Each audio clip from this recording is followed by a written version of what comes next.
a perfect example of how I think you should behave on court, never give up and never complain. So he's been my idol for all my life. It's because I have been on the tour much earlier than him, no? And of course it's a beautiful thing.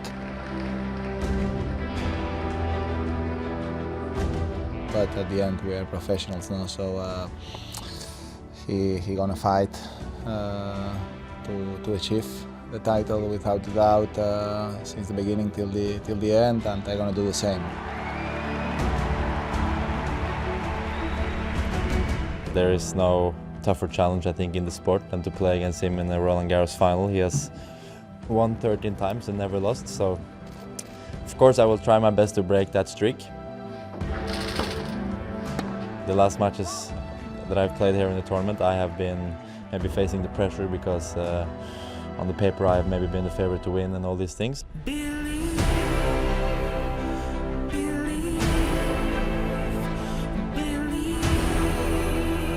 I will be the underdog and will try to enjoy that feeling.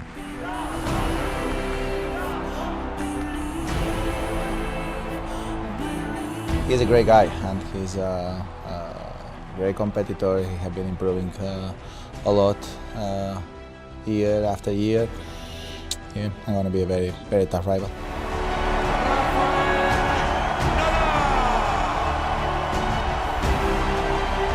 Some fans are worried, some players are worried that this is the last time we see you at Roland-Garros. What's your message to them? I don't have a message.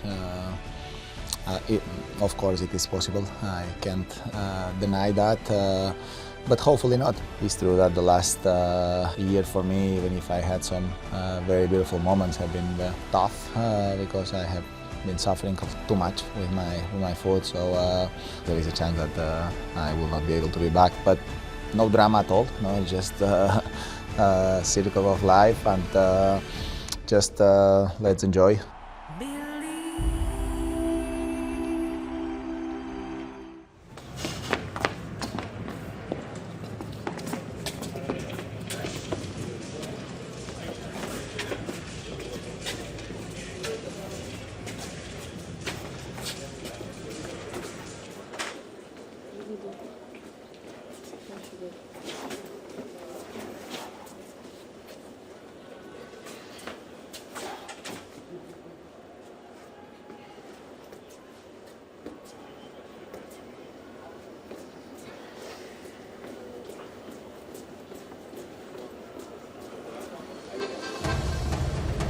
Finale, messieurs, Roland-Garros 2022.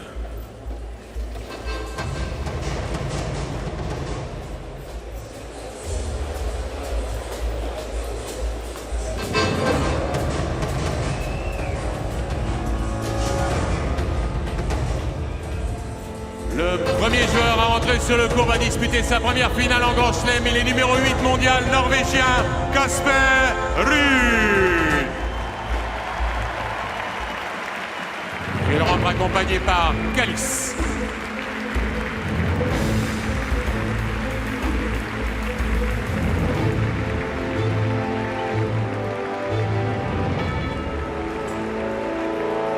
Et il sera opposé à celui qui a remporté 21 titres en Grand Chelem, 13 à Roland-Garros, l'Espagnol Rafael, Nadal.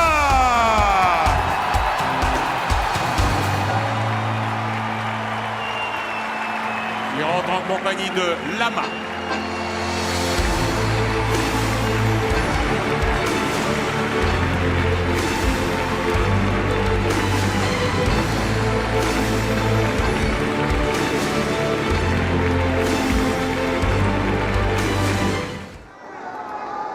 So here we go then, the final of Roland-Garros 2022 for the men. Rafael Nadal. It is Casper Ruud against Rafael Nadal, trying to hunt down a 14th title.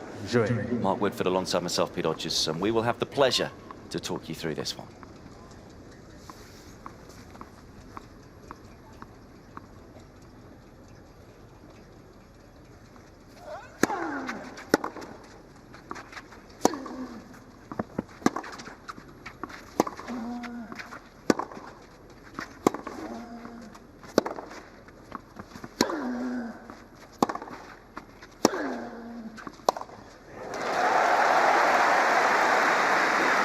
be a few nerves for the 23-year-old. Talking of age, we were just saying about how there's going to be a record today, no matter what. Nadal, if he was to win today, would become the oldest ever Roland-Garros men's singles champion, overtaking Andres Jimeno, who won this title in 1972.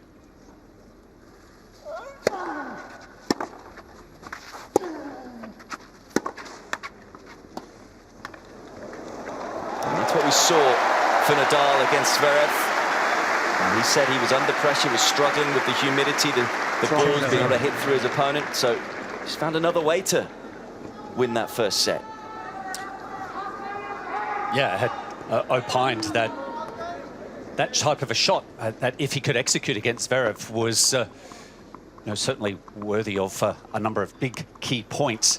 Didn't think that he would actually play it. Rafa plays more of a drop shot rather than a shorter backhand to expose the movement of opponents. But it is really operational again today against Ruud, who does, look how deep he is. He's way back to return even this second serve.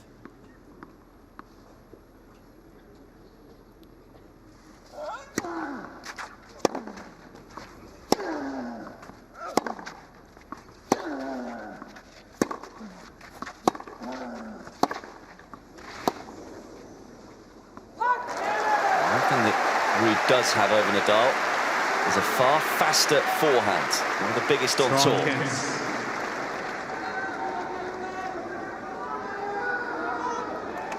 Yeah, that's one of the strengths in the Ruud game. That forehand finds combination of power, RPMs, as well as the ability to hit winners.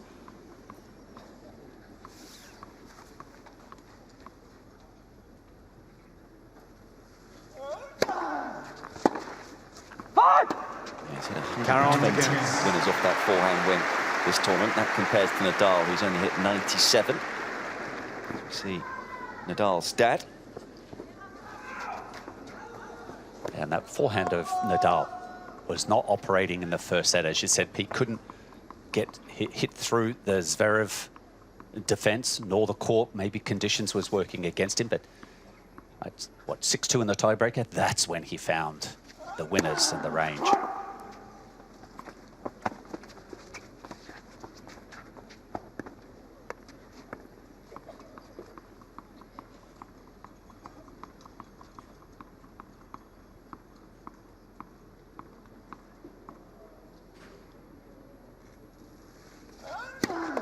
Let's second service.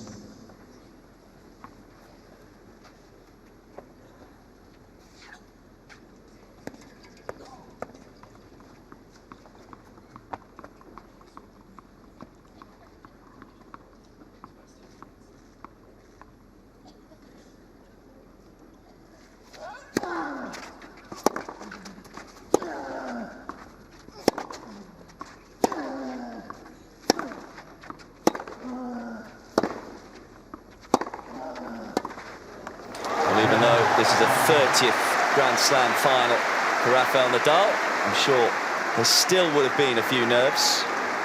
And a nice nerve-settling game to start his 14th Roland-Garros final. But Mark, isn't, you know, we've been very lucky to watch Nadal over the years win many titles here. We kind of know his game style. So for Ruud to win today, what's got to happen? What are the tactics the Norwegian's got to employ, and what's got to go well for him? Well, his clay court knowledge.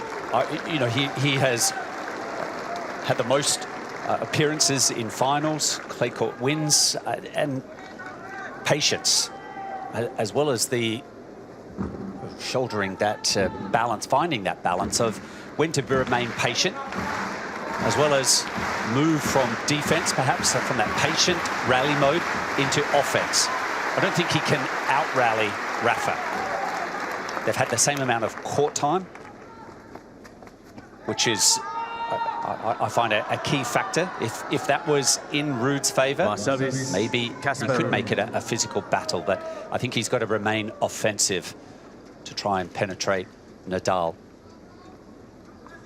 First serve percentage will help, as well as that forehand finding the corner.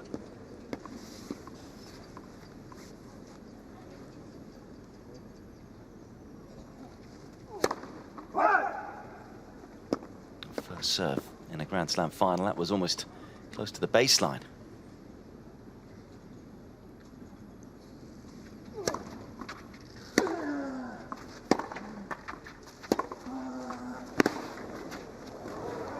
And Nadal already on the charge, laying down an early marker. 0 against. Ruud has enjoyed throughout the tournament moving to net. He's had a pretty good success rate as well. Rafa, we notice when he does move forward, the awareness is when he has an opponent out of position and generally plays that one volley with success. He may have that happening regularly today. If Ruud's court position does continually drift back, I think it just opens the door for Rafa to sneak in.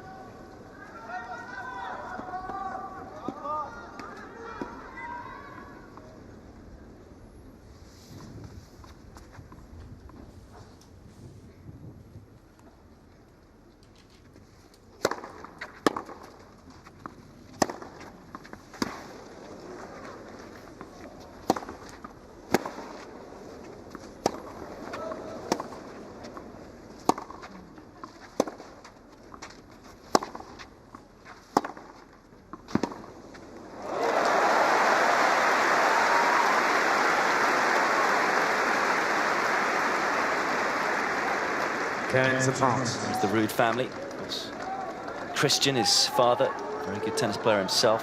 So one of them are 38. He's bottom right. He's got his sister, his mum there, his girlfriend as well. Very proud day for the Norwegian.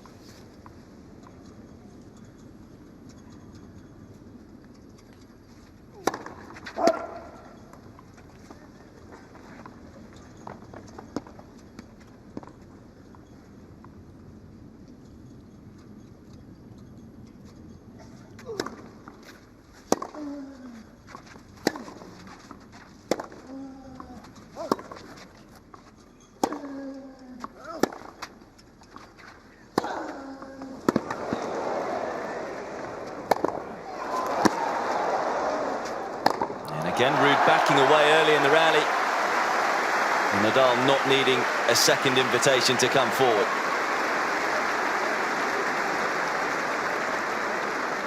Yeah, the two-hander from Ruud down the center corridor with not much authority, and that's when the Nadal forehand takes over. Already the liveliness of, notice, Pete, coming off of the Nadal end of the court, off both wings, forehand and backhand. Plenty of bite off the court. Because his forehand has oscillated almost throughout this tournament. So in the match against Zverev, it's at about 112k. Average has been 122, but as you say, looks like he's getting a little more out of it today than what he was against the German.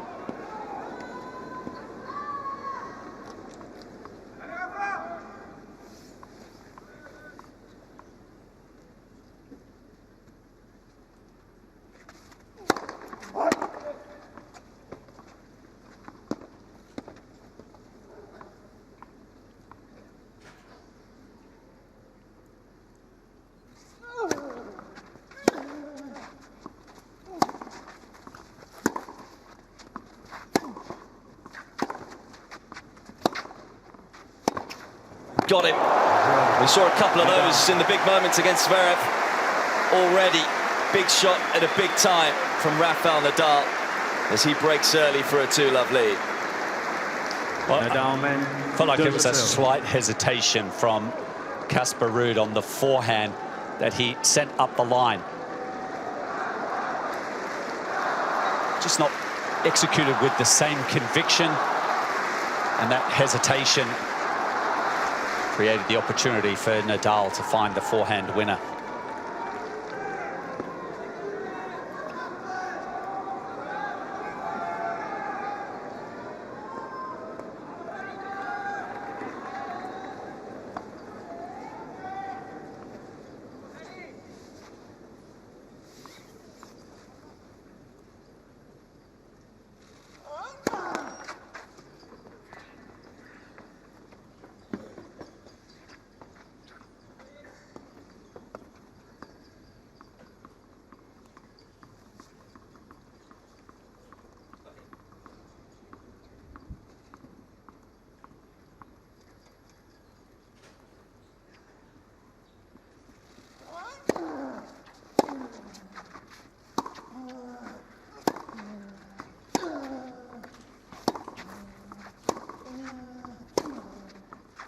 He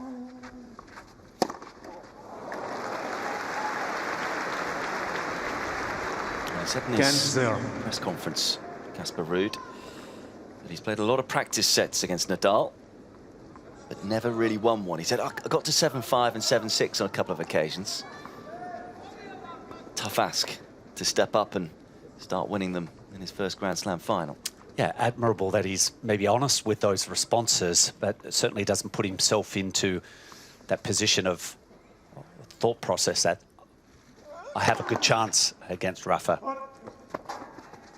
I know that I certainly was one that, you know, if I'm practicing with someone regularly, if I felt like I was going to be playing them in singles, I'd maybe want to feel like I've picked up a set against them.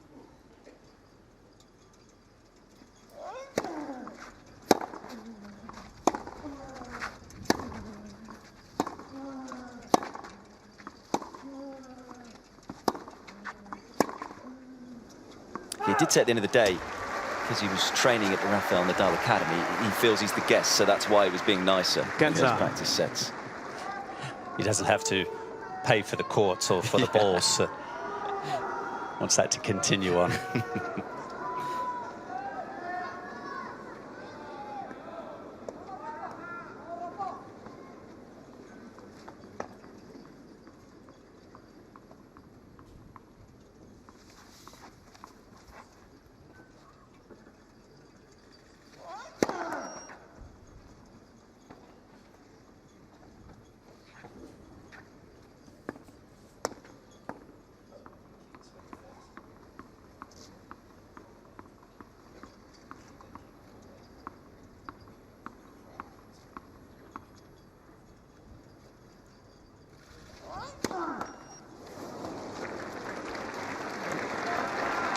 There are two members of royalty, King of Spain and Crown Prince of Norway. Adds a little bit more pressure on playing. King of Spain gave Carlos Alcaraz a ring when he won his first Masters title. Said it was one of the best moments of his young life. I have no doubt that the Crown Prince has been following the exploits of Casper over the last year, 2 years.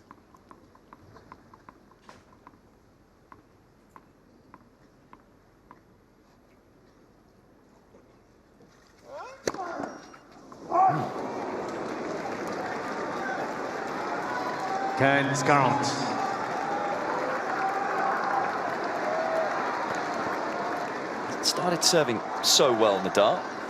He made 3 first serves, 2 double faults now, and a chance for Ruud to get the break straight back.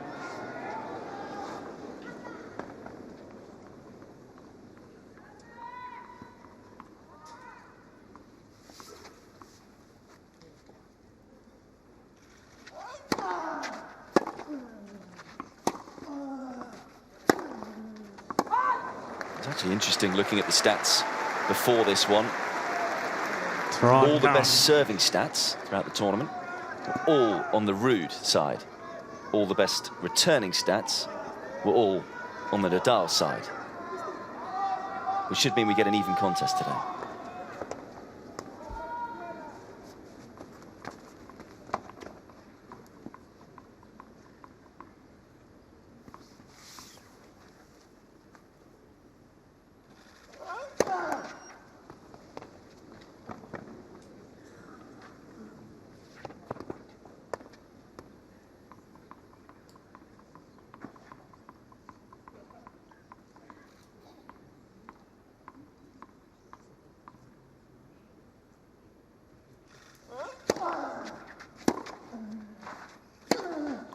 A bit of a shaky game that from Nadal. And Ruud able to get the break back straight away. So the Norwegian on the board. Nadal leading 2-1. Mark, just before they sat down there, I made a little bit of reference to the fact that they were being very polite to one another. Has Ruud got to be a little careful of showing his opponent too much respect today when you consider Nadal has always been his idol. Merci. Well, I think, it's always the right thing to do. I mean, you don't want to be, bumping into each other on the change of ends, but yeah, that's where the respect should end.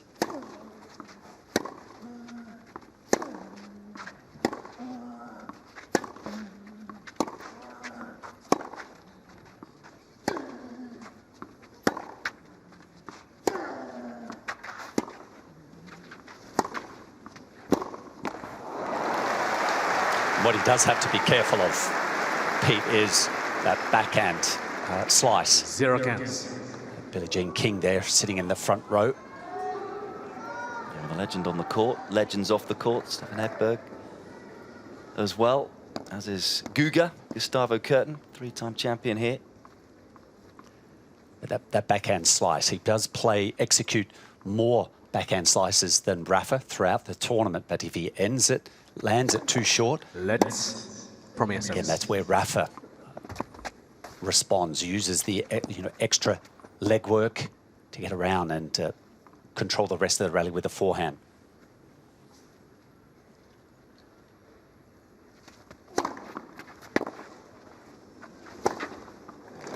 Nice whip on that forehand. Not only does he hit the ball harder off that wing, I was saying earlier on, there's more spin on it too. Whipping up and over the net there.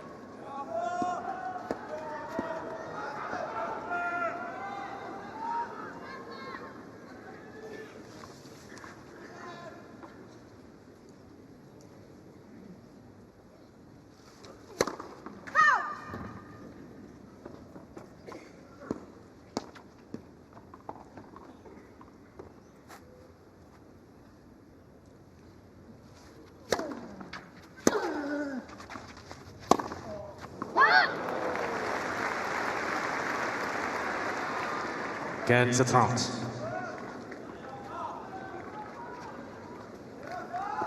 Stan Smith, also in the crowd. He was awarded the Philippe Chatrier Award early this week. And there is Lewandowski, who was here to support Iga Świątek, very big footballer in Poland. Marco Verratti as well next to him, who is a PSG midfielder, hasn't got too far to go.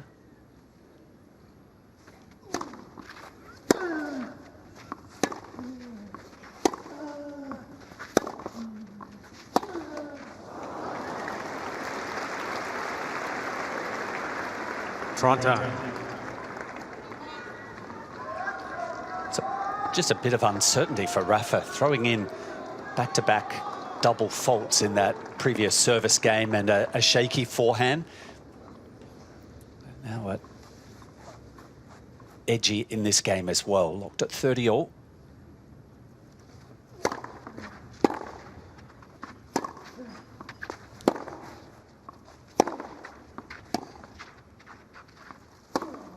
Forehand doing some damage once more for the world number 8. 40-30. Look how high that forehand was, and Rafa's backhand going cross court, but just sitting up, allowing time for Ruud to load up for the forehand to end the point.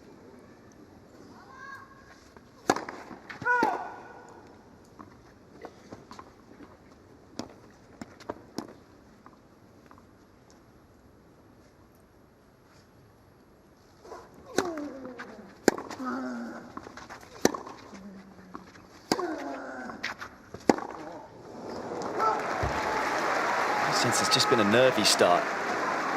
Especially we've talked about the conditions. It's humid, lots of cloud cover, but there isn't any wind.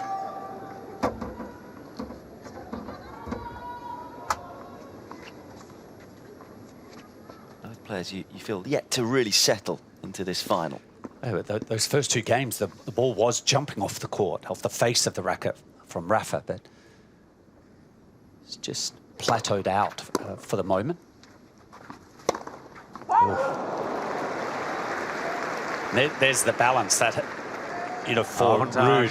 Nadal. It is probably a green light for Casper. We talk about the humidity, and of course we saw that against Zverev. The ball fluffs up, means it doesn't do as much. In terms of the spin, doesn't bite as much. So in a way, it may favour Ruud, who has the bigger weapon in the back of the court. But that time going too big.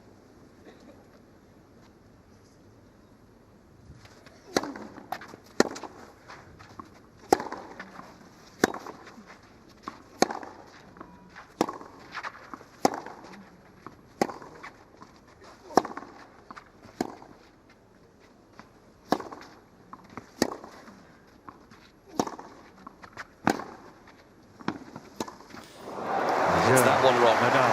So 3 breaks in the first 4 games. Nadal has that 2-game cushion again. Nadal mène 3-1.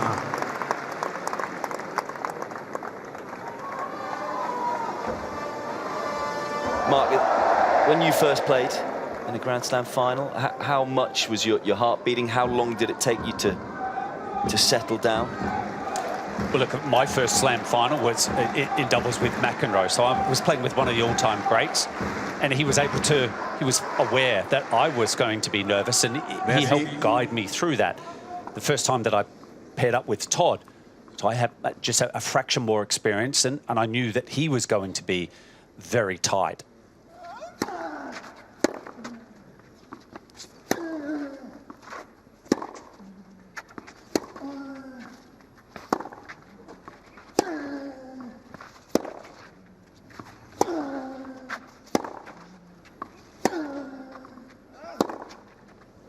Of course, the benefit of playing doubles, the difference there is you've got 2 of you. You can converse with each other. You can reason with each other. In singles, you're out here on your own. There's solitary talk that you're having with yourself. Sometimes it turns into a bit of a war with yourself.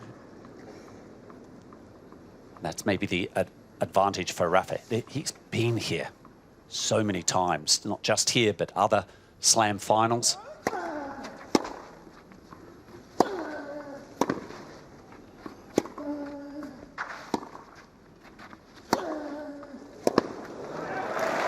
Dictating the point with the forehand. Toronto. So it's maybe not unusual for him to have gone through, you know, those tight moments in the last couple of games. Can navigate his way through.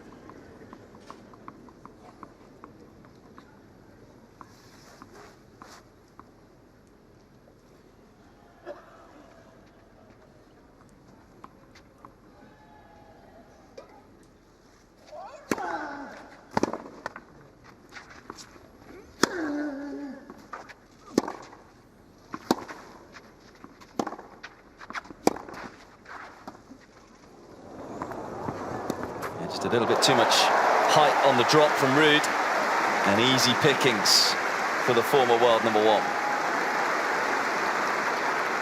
40. Looking off the rankings, Nadal will rise to world number 3 if he is to win this match. If he loses it, he's at the moment technically world number 4 in the live rankings, but he'll drop back to 5 because Ruud would overtake him.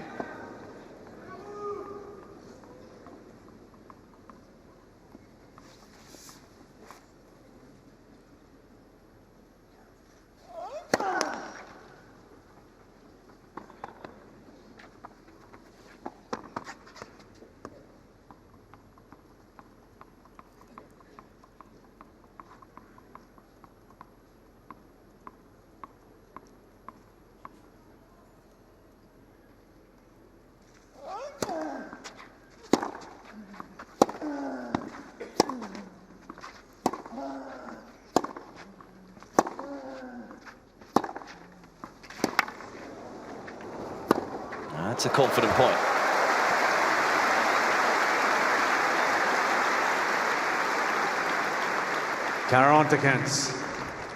Just saw that graphic before this replay was displayed. Second serve points won, both are struggling behind that second serve. Not an ideal number for the moment. There it is, Rafa, 2 of 8.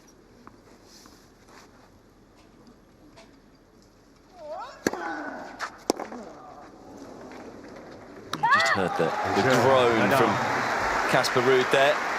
He's hitting that return. And this time Nadal is able to back up the break for a 4-1 lead.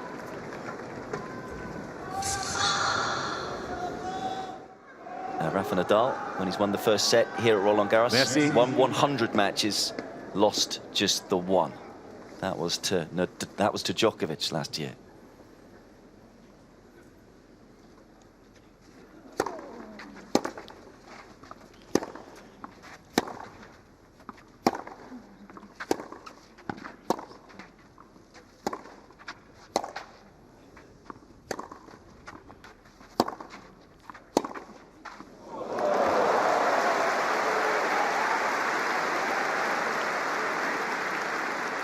Zero cans. It still shows you how high the ball can get up. Yeah, if it's down that middle corridor, and the forehand of Rafa taking over.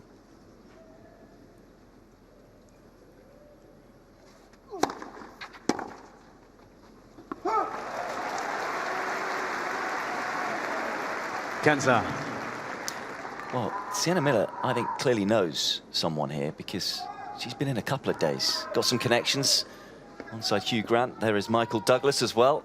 A lot of A-listers around. A-listers on the court, A-listers off the court too. Charlotte Gainsbourg as well. Let's premier service.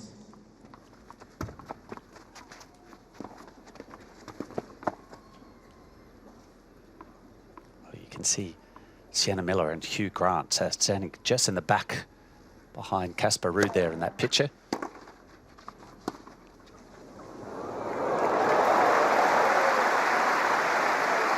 A little bit too much height with his first drop shot. That one a lot better.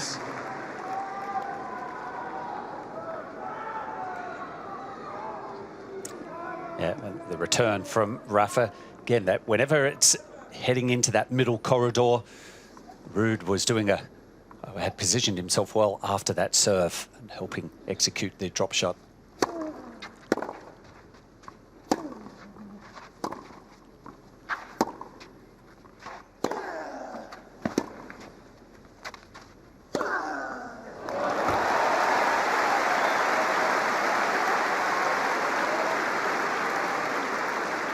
So for a lot of players, when they go to the backhand slice, they're pushed out wide. It's just to help with recovery. They can slow the ball down and head back into the middle of the court. But when you're playing the elite, and Rafa is up there, these guys will move around and use their forehand. Take away time from you.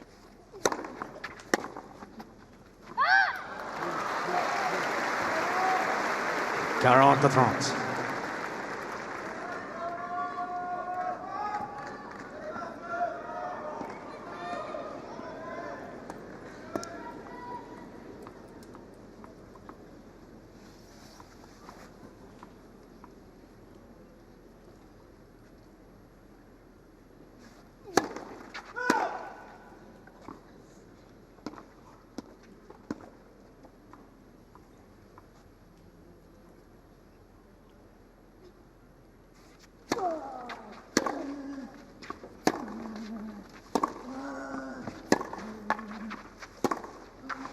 Just missed it. Ruud. The first time in this final, Ruud able to hold serve.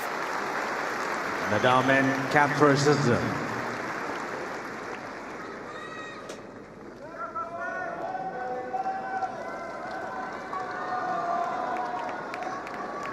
Help him feel like he's in the final now.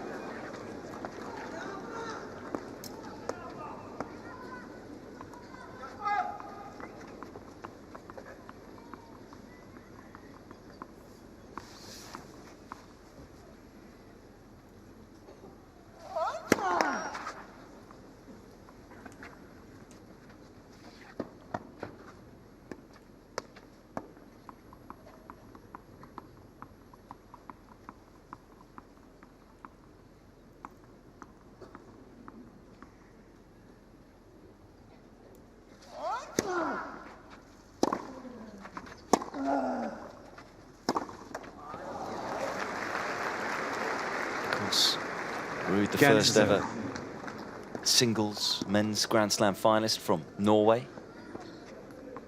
Pipped to the post in the mixed doubles because Akeri got there, another Norwegian, made the mixed doubles final, lost out. But we've seen a lot of new nations in finals this year. First El Salvadorian winning the men's doubles final last night alongside a partner who spent a lot of time in Curacao, representing Holland, Roger.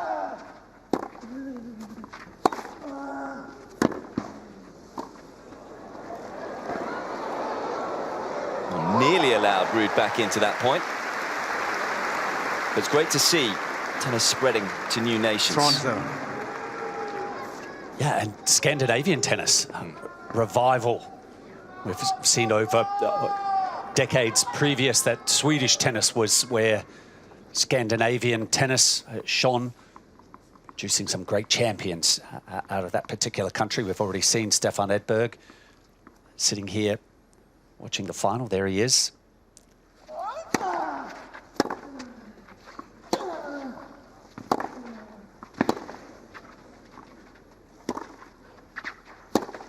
Oh, just whipped away.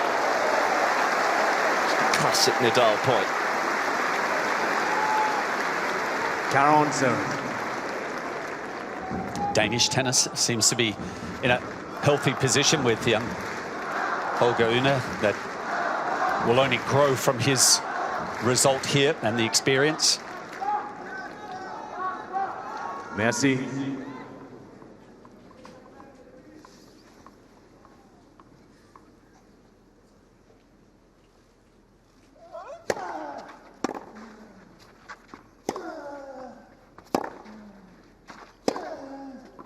It already feels like there's a lot of healthy people in Norway. I feel they're going to get even healthier. There's been a real lift in many Norwegians playing golf because of Victor Hovland. Right, So yes. in the top 5 now, and Casper said it might take a little bit of time in terms of to build better tennis facilities there, but hopefully in time everyone will be picking up the tennis rackets as well as the golf gear too. Played down his celebrity status in Norway. I'm sure he'll be very well known now.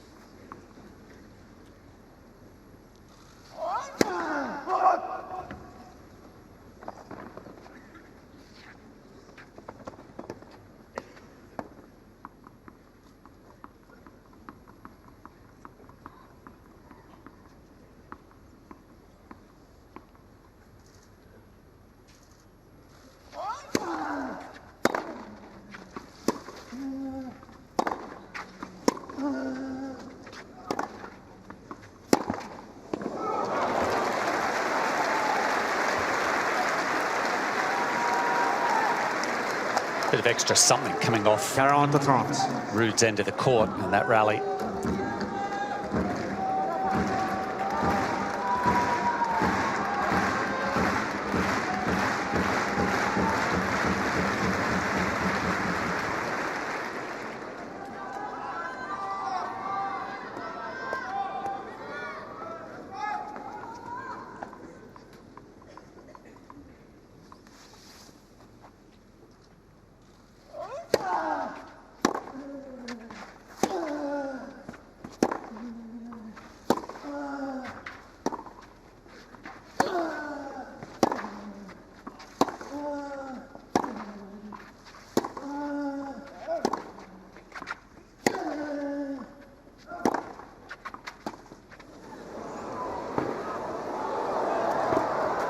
He's got him again. Always fancy Nadal in those sort of duels, especially on this court. And the world number 5 is a game away from taking the opening set. Leads 5-2.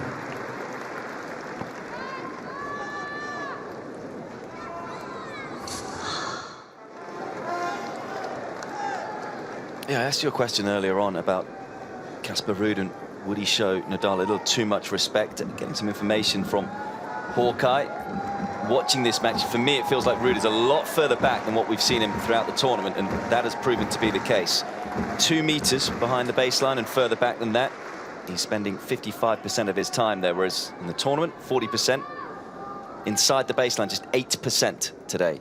That's compared to 23% the rest of the tournament. Of course, that's the Nadal effect, but I just wonder whether the nerves, wanting a little bit extra time on the ball. I think more to do with nerves than anything else. So that's something we'll keep an eye on to see if he gets tighter to the baseline, the more comfortable he feels. Serving with new balls here, incidentally.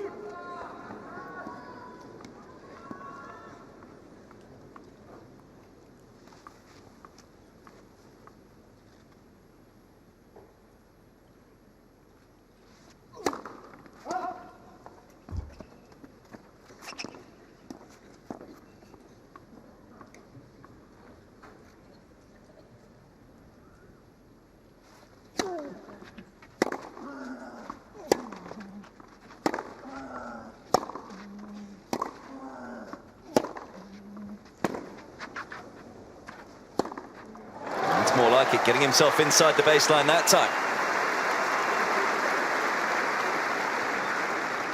Tronzo.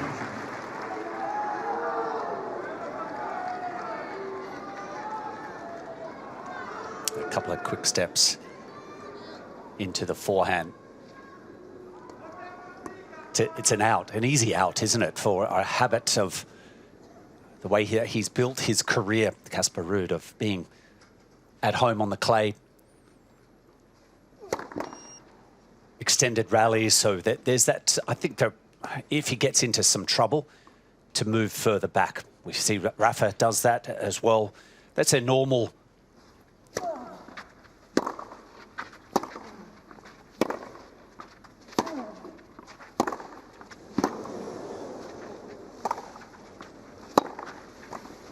Oh, scorcher from Nadal.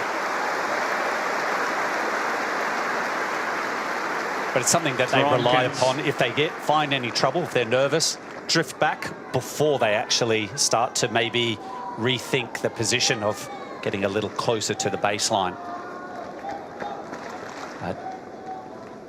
Immaculate so far at net for Rafa.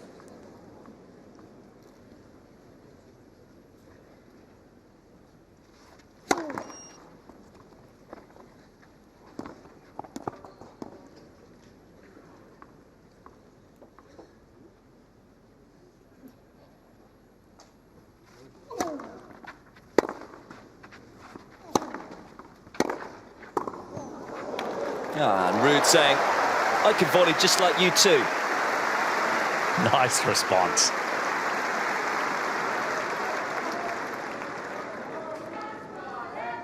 Carontkins.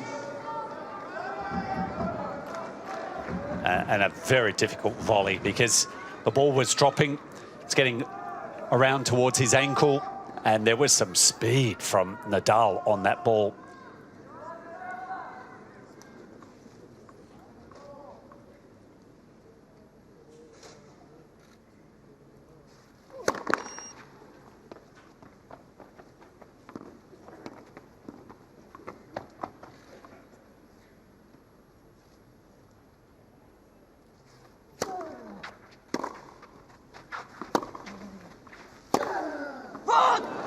Ruud. Ruud will ask the question. Nadal men. Nadal could serve this first set out.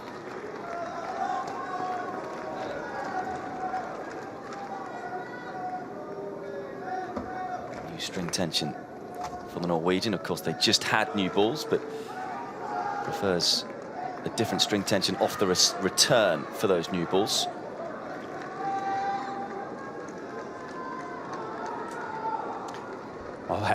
What answer does he come up with, Casper Ruud, when returning the first serve? Rafa only losing the 1 point when he lands the first serve. The first serve points into play. It's not a strong area for Rafa at this stage. It's down at 55%, but it's just that 1 point that he's lost when he does find the first serve.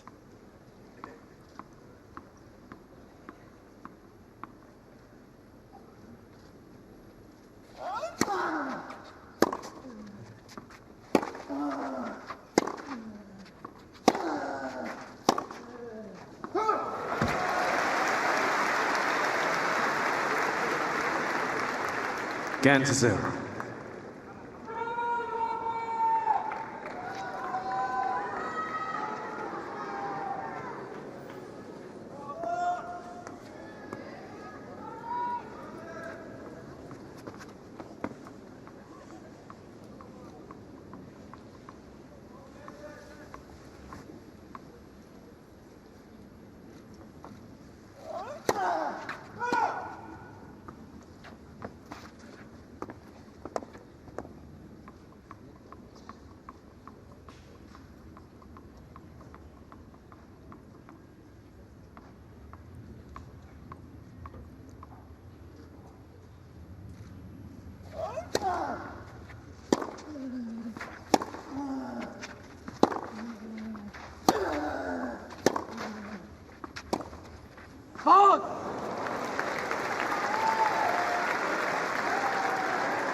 Kenza.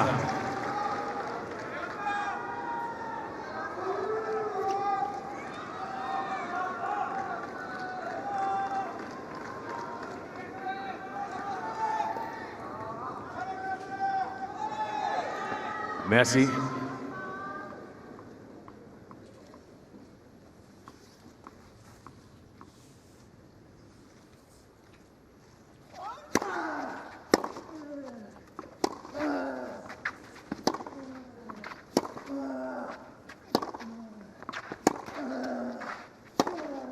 Wow.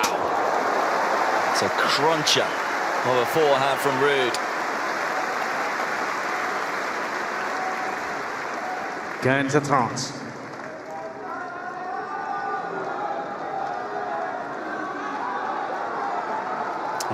Plenty of margin there over the net. Sister and girlfriend of Ruud. S'il vous plaît.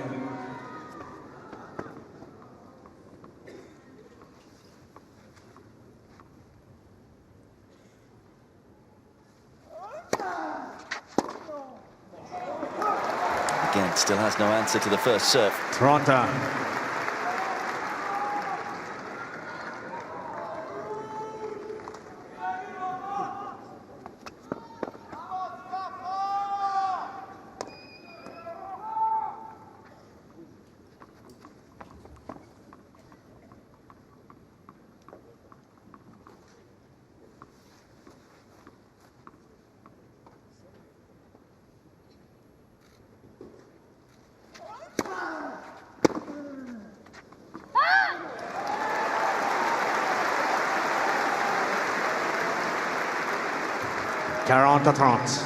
Boy, how many times has he won key points at 30-all with that serve?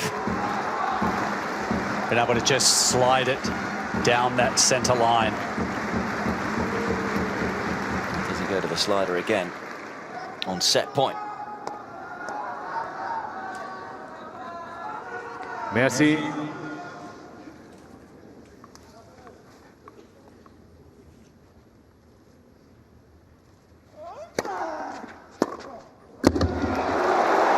Nearly taking out James Gaffavon with the return, but the umpire survives. Nadal. As Nadal takes the opening set. 6-3. A little bit of a nervy first set, Nadal's experience shining through.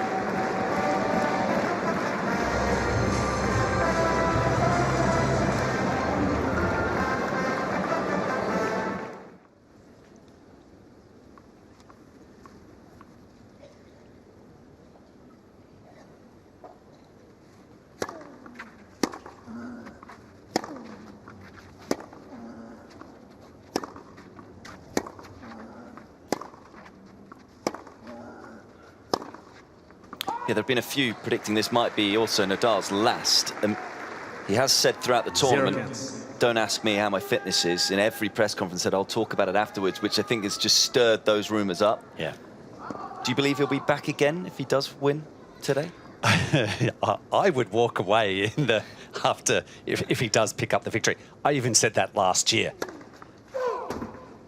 It's a record that just it's not going to be broken in our lifetime.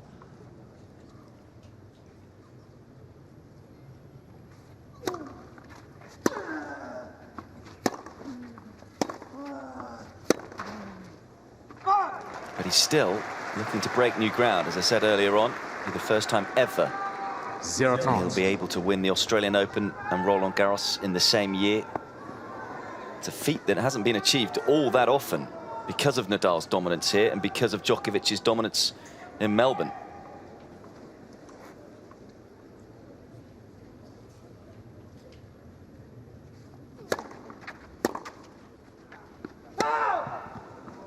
Wants this one checked, Nadal.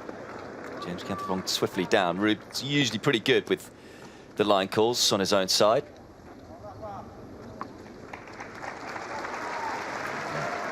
The umpire just confirming that that had just missed.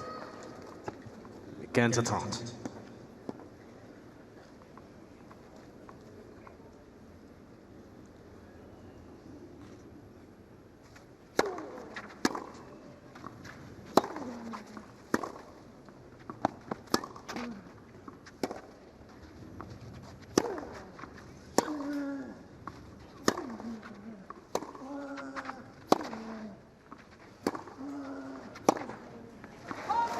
Well, he got off to a slow start in the first set, Ruud.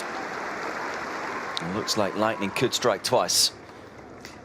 Well, he had a real battle on his hand in the semi-finals against Marin Cilic, who started off super well. But it was Ruud's play. The flow was going down the court and sitting nicely for Cilic, who was striping forehand winners. It wasn't until maybe midway through that second set where he was able to create angles.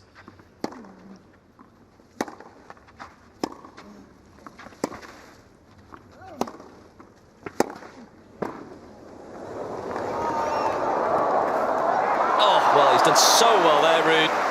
Just as you thought Nadal was going to steal the point.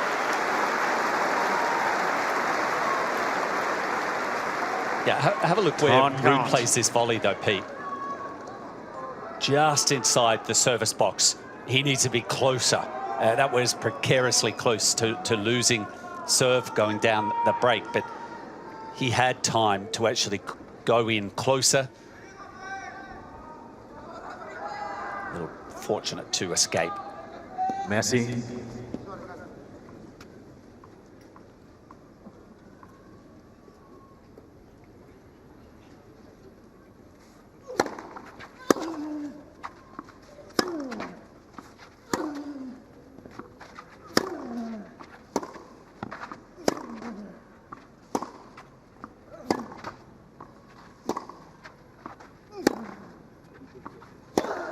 Oh, that was a chance. The type of chance Nadal usually gobbles up. Especially on break point. Well, a little different from Ruud there, wasn't it? He was taking some pace off, trying to exhibit patience. Losing the weight of shot opened the door for Nadal, who misses. So we're back at deuce.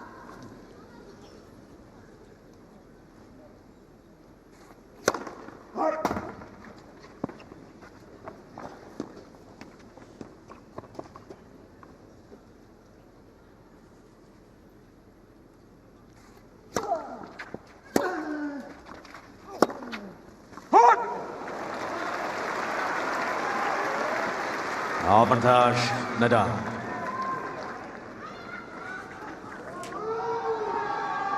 Nadal, who usually sits at the top at the statistics to do with break points throughout the year. Break points converted in these championships is actually down at 45%. Most of that due to the damage done by Felix Auger-Aliassime.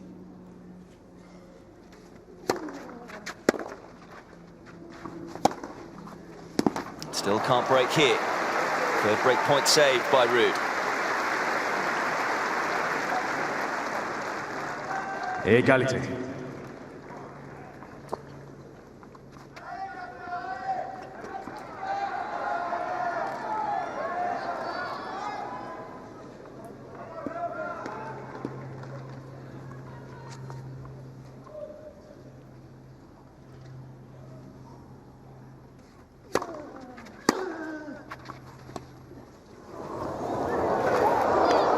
Superb from Ruud.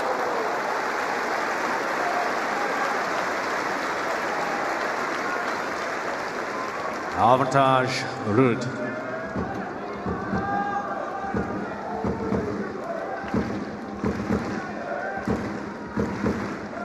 Just played with enough finesse and underspin as well, so the ball just simply dying once it landed on the clay surface.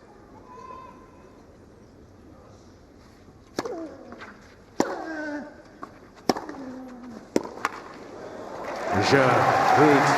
Big hold from Casper Ruud. Able to save multiple break points to edge in front. Premier jeu, deuxième manche. Well, we expected that Nadal would be looking to make as much of the backhand of Ruud as possible. And if you look at this forehand placement from the first set, look how much he's playing to the backhand side. Not all of those 72% that he hits to that side will be taken on the backhand by Ruud. He's running around his backhand on a few occasions to hit the into-out forehand. But he's also going to the backhand on the serve and on his own backhand as much as possible, really peppering that wing of Ruud.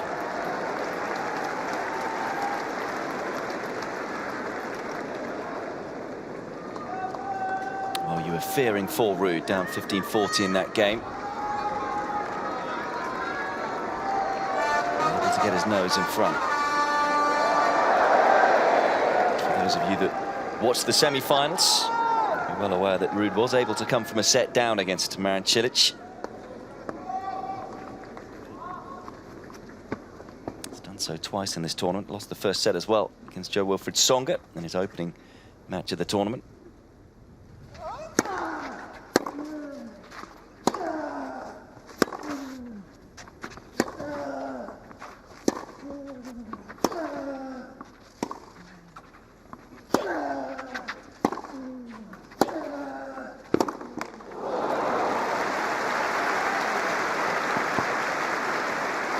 Nadal continuing to use that forehand, just a traditional lefty, just keep rolling across court. 11-shot rally, and obviously Nadal just feels like there's some benefit that the edge, his forehand going into the Ruud backhand, that's something ideal.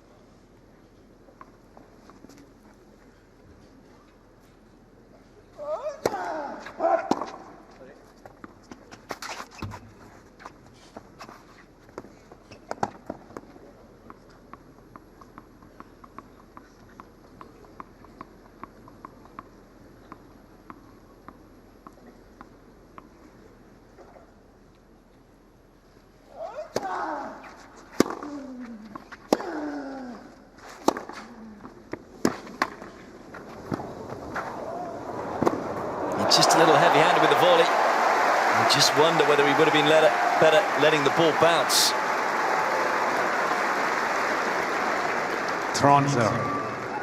Yeah, almost something different from what actually he attempted. Didn't really get down to it, did he?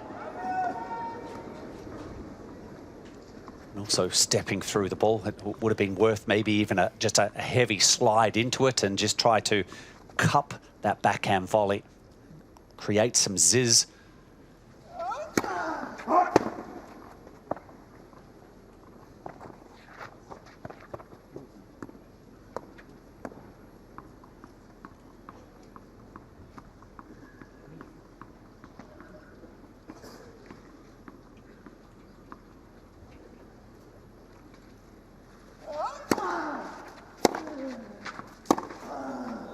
Swatted away.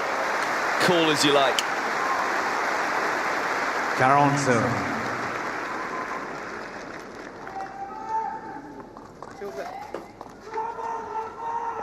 In the middle central, but this time former world #1 electing to take it on the backhand rather than the forehand, and that might have thrown Ruud.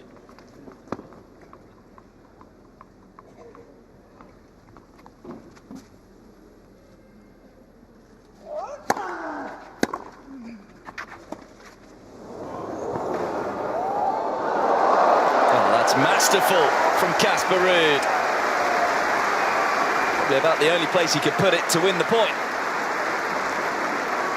Yeah, you're right. That's 10 out of 10, isn't it? I mean, Rafa's drop shot was decent. And there's that movement of Ruud. Very comfortable, sliding the timing the slide correctly.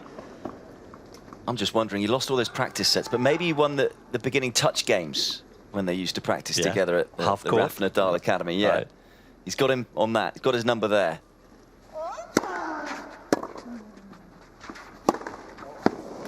Fine backhand winner from Nadal. Comfortable service holds for the world number 5. Bakta.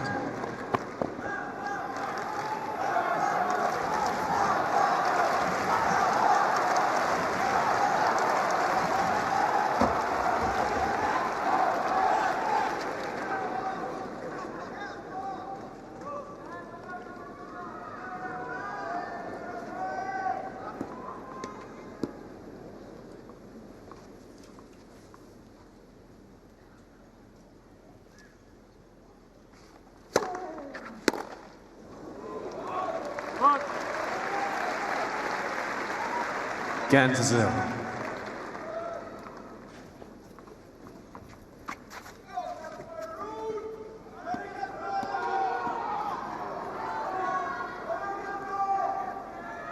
Merci.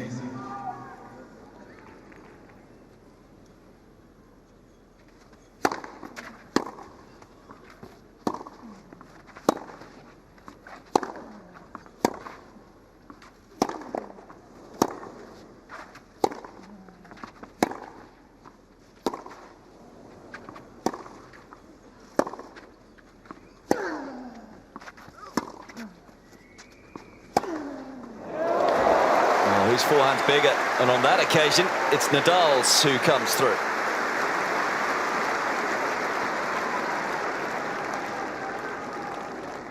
Kenza.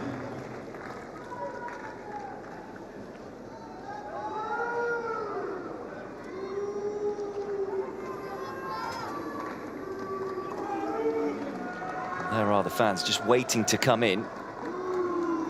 Some people find it a frustrating rule. I am one of them, particularly to the side of the court. Why not let them just come in and move around? Yeah, and then the upper deck as well, I think.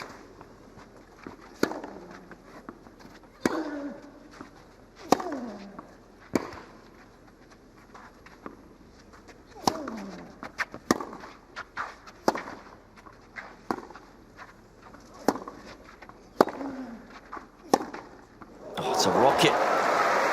Flies off the strings from Casper Ruud.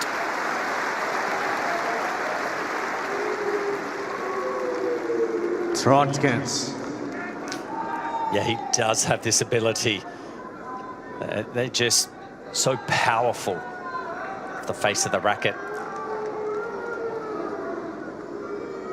And they're not booing the crowd. They're just calling out Ruud.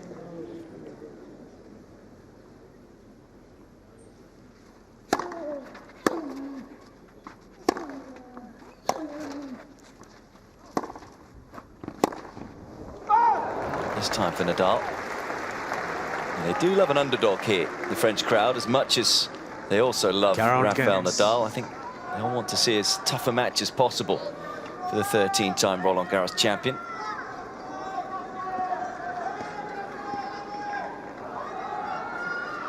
Merci.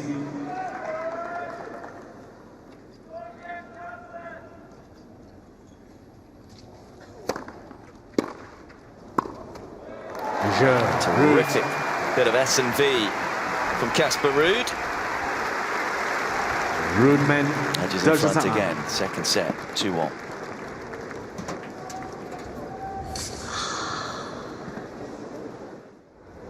Reprise.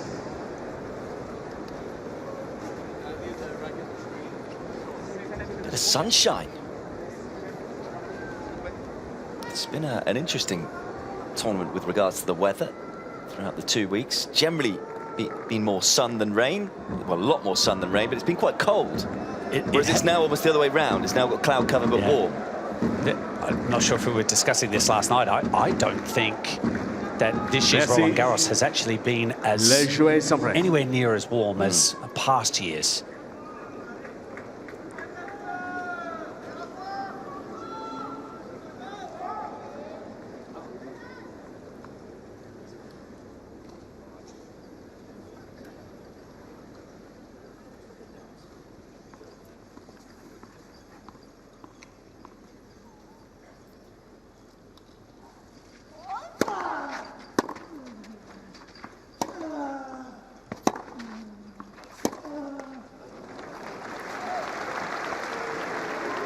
Zero cans.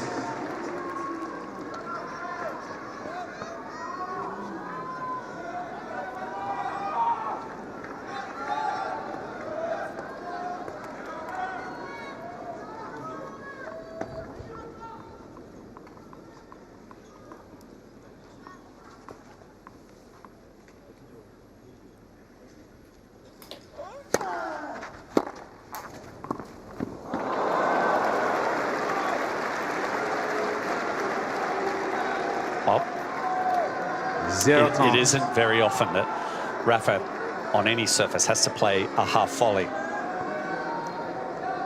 And the return there was at good quality. Not able to clear the net. Merci. First time in this set that he's having to fight back from love 30.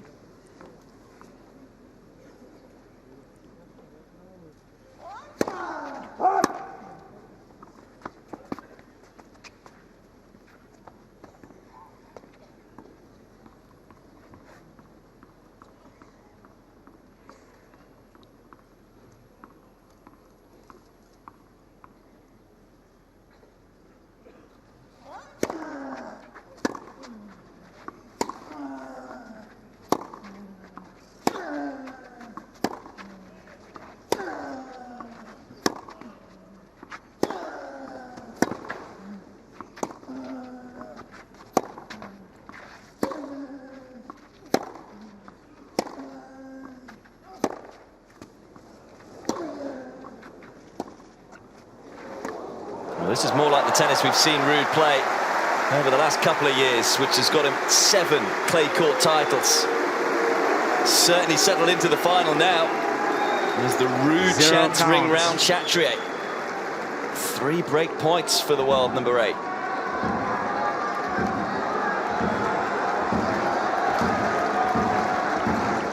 Yeah, it has settled into this match now. Held serve pretty well the last 4 service games.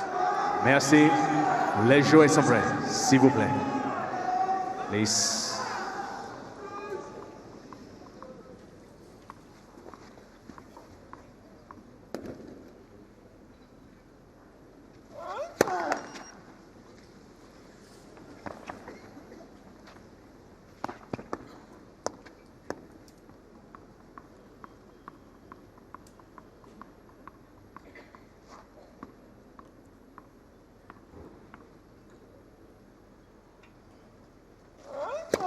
Wow.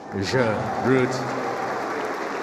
3rd double fault for Nadal, and it's a costly one. As Casper Ruud breaks to love and opens up a 3-1 lead in the 2nd set.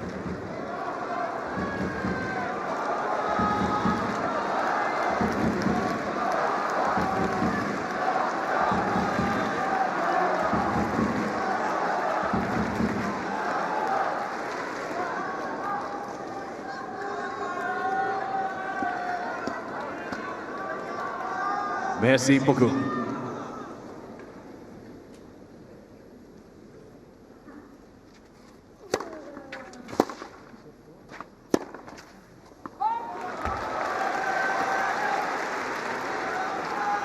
Zero cans.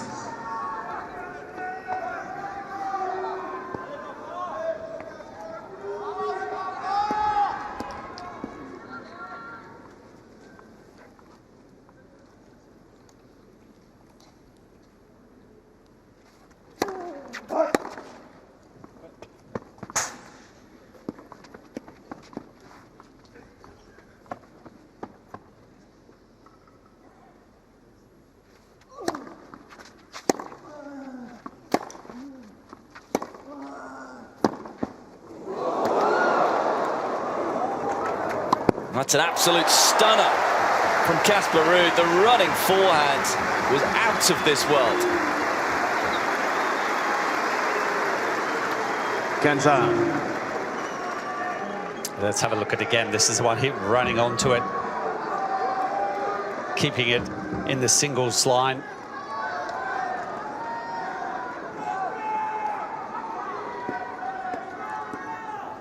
And a bit of extra effort there to finish the point with another forehand.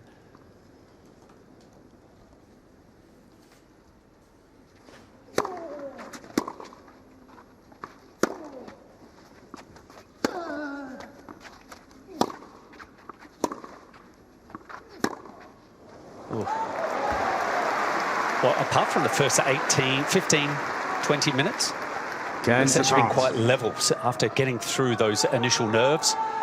But there's so much that happens when you're, clearly when you're facing Nadal.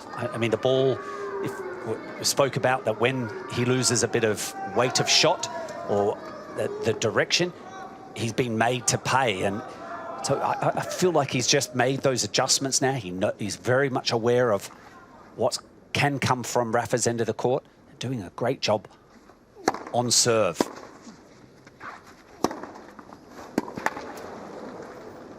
And that combination that we've seen time and time again with regards to the first serve plus forehand. Toronto. Getting it involved again. Ruud this tournament 84% of the time when he lands the first serve, then we'll hit a forehand. It's a shot that has improved a lot, the serve, to set up that forehand over the last couple of years.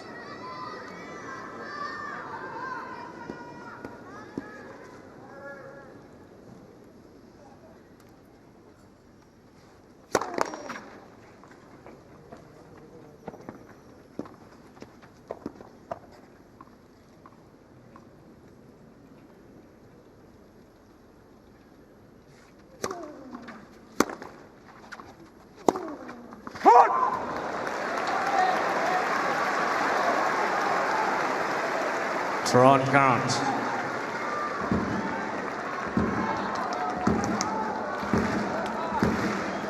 Having a go, that would be a green light. It wouldn't matter who is Casper Ruud facing. He'd have a crack at that forehand, but missing by small margins. S'il vous plaît. Break point for Nadal.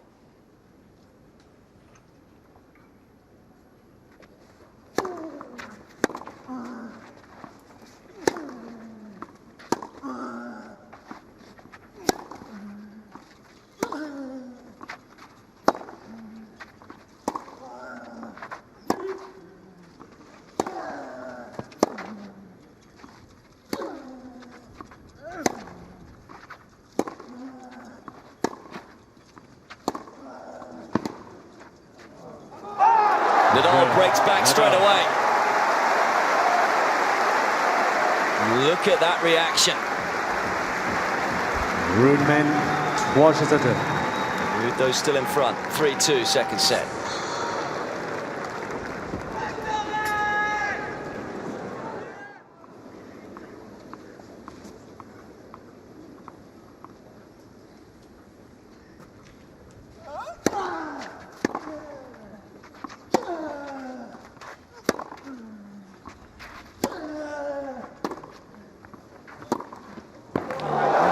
Just expect it with Nadal as he finds yet another pass. 15-0. Oh, we've said it before, Pete, that when you're trying to go to net, you're trying to force the action, take time away from your opponent. You're setting it up that maybe get a volley or two volleys, but you're never going to have a 100% record. Merci. He might have lost the point, but I think it's something that he has to explore at times in this match. The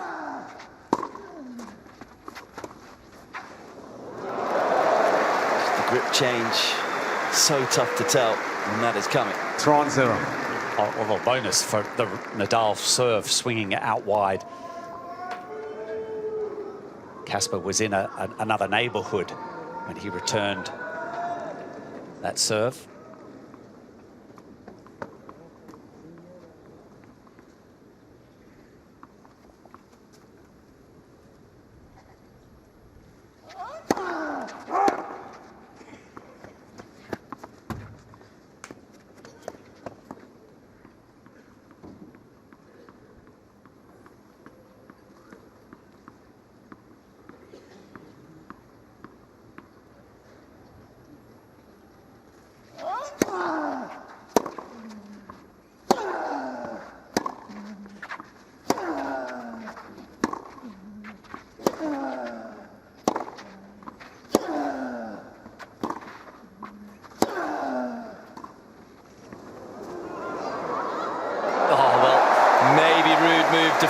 possession too early.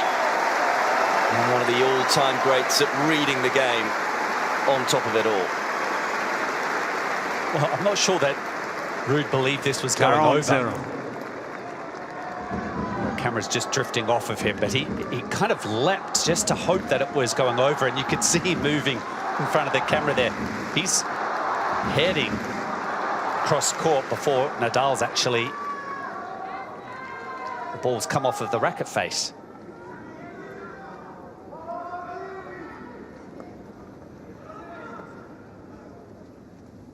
Yep, there's the little leap.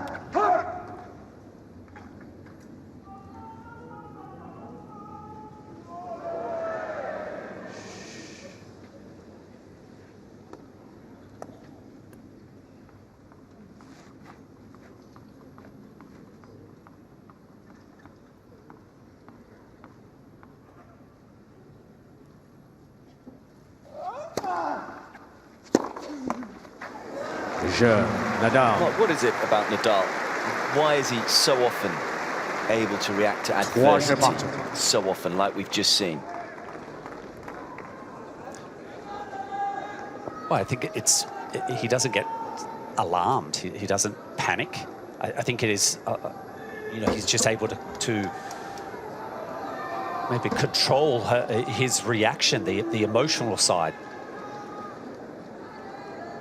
You see another one of his uncles, just as famous, you might say, if you're a football fan anyway, Miguel Angel Nadal, who is the beast of Barcelona, from one past footballer to a present. Lewandowski, as I'm sure, is enjoying this men's final like he enjoyed the women's final too.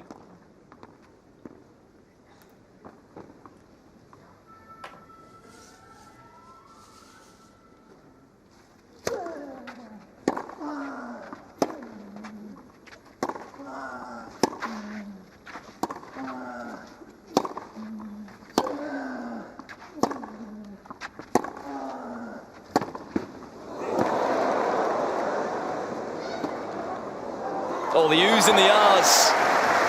And it finishes with a delightful angle.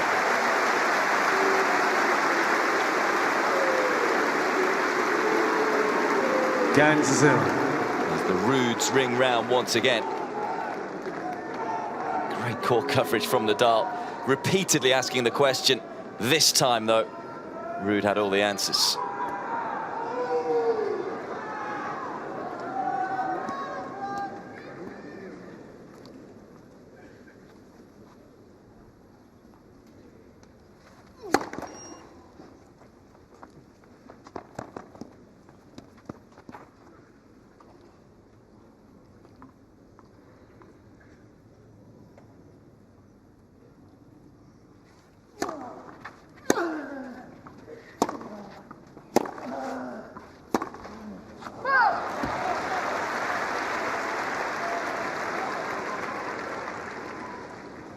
Ganza.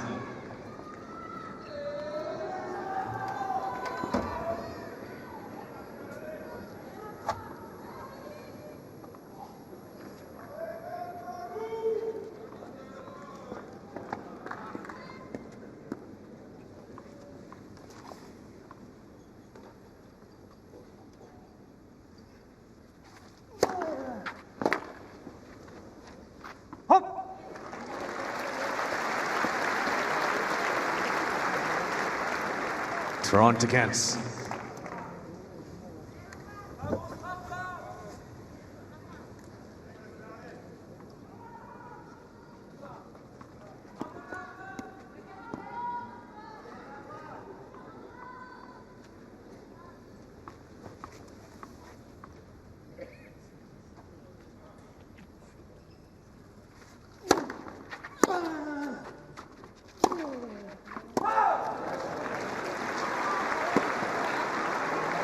Momentum at the moment with Nadal. Toronto. It's now a big game for Ruud.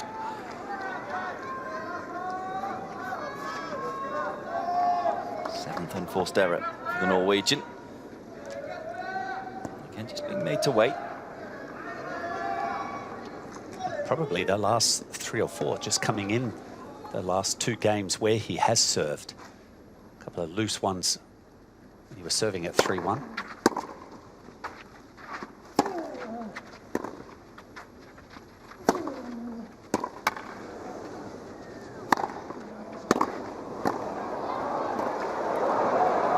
so tough to get the ball away. How many times did Ruud have to win that point before eventually doing so? 40-30. And a great job after the overhead. Sees the ball's going down the middle, so he gets ready for that volley. That wasn't an easy one, but struck with some firmness. Yep, good technique there. Feet are still operating. And, that's what you face. If you get to net, you may have to hit 3 to 4 volleys, including overheads, against Nadal.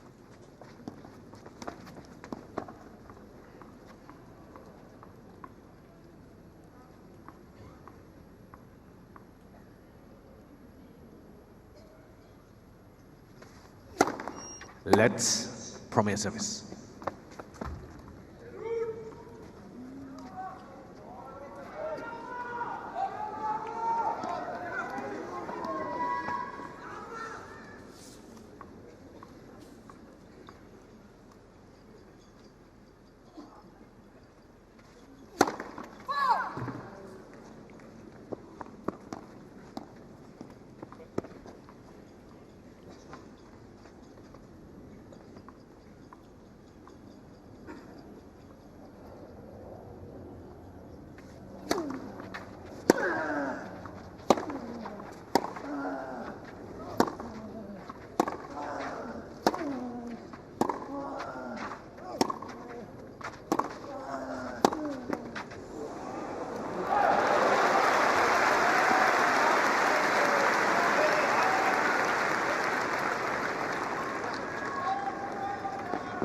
Caranta.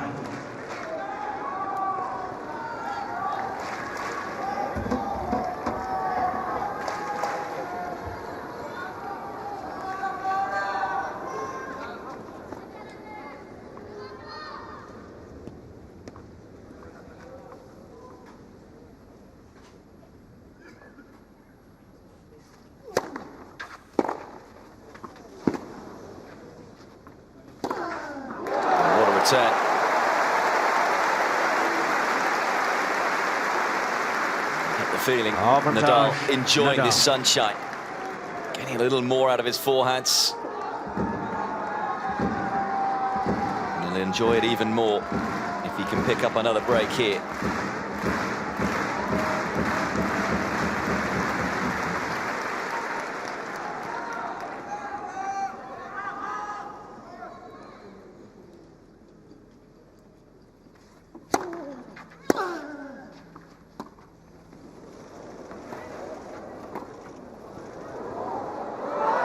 It's just long. The umpire's going to check it, but confirmed as out. And Nadal's charge continues. Third game in a row for the Spaniard as he breaks again and now leads in set 2, 4-3. Nadal now has new balls and has the lead. 3 games in a row for the Spaniard, 4-3.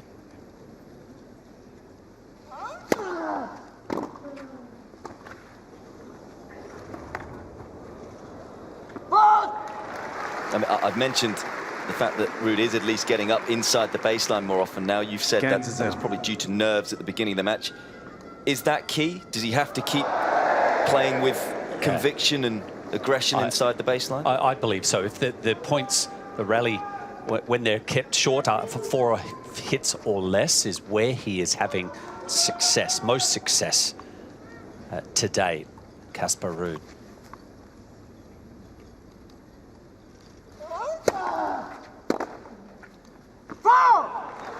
He had created a bit of buffer between winning and losing points, 4 shots or less, but over the last maybe 15 minutes, few games, that has started to become a bit more even. It's when those rallies are extending out to 9 shots or more is where Rafa certainly has the ultimate edge.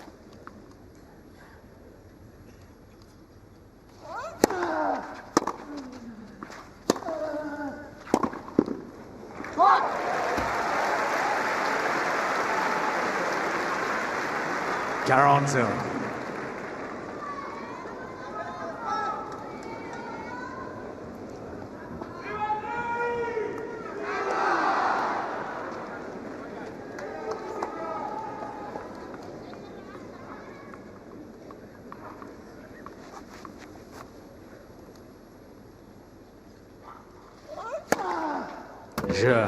Nadal.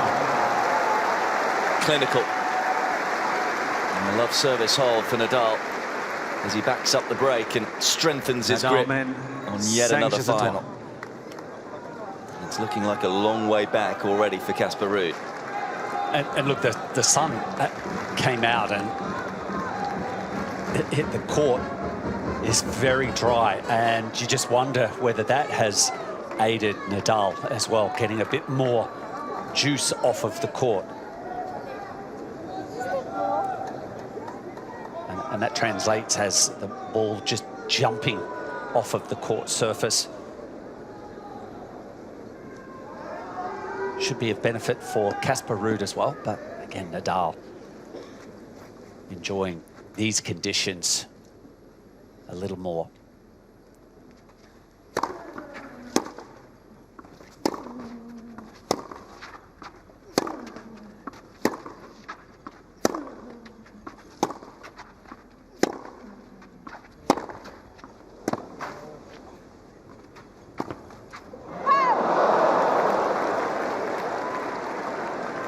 No, just reminding everyone he's still human. 15. Which has been questioned many a time here at Roland-Garros.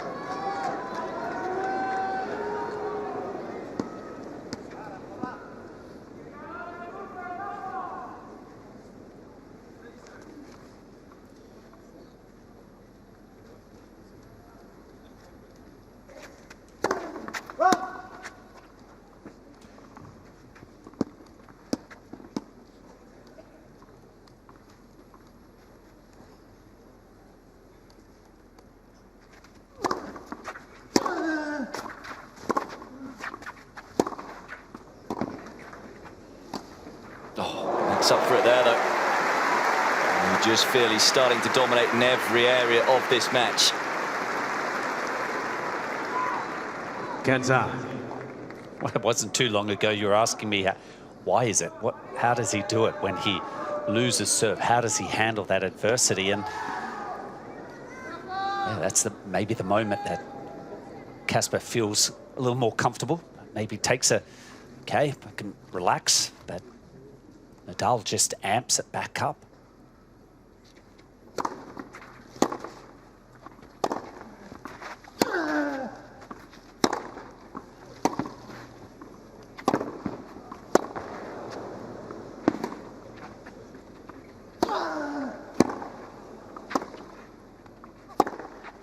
It's top-tier tennis. Ruud trying to throw everything at Nadal, but still being manoeuvred around by the 13-time Roland-Garros champion. Well, he got out of position and he had to hit for the heavens to survive that point, missing by quite a distance that last backhand. He had done a lot of running in that point, Casper Ruud, and the confidence is certainly growing up Nadal's end of the court.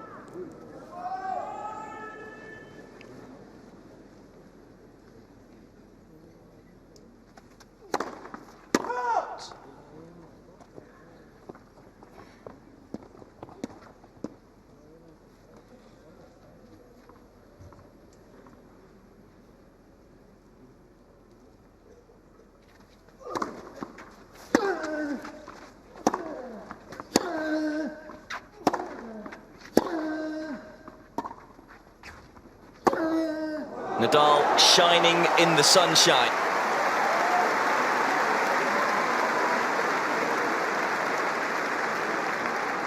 It's 2 set points for the world number 5.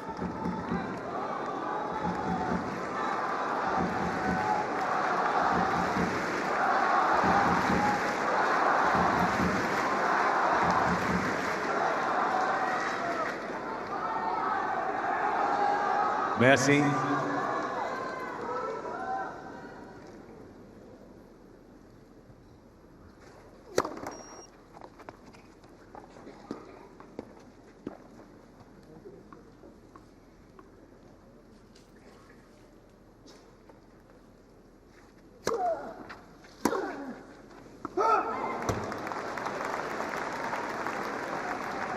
30-40.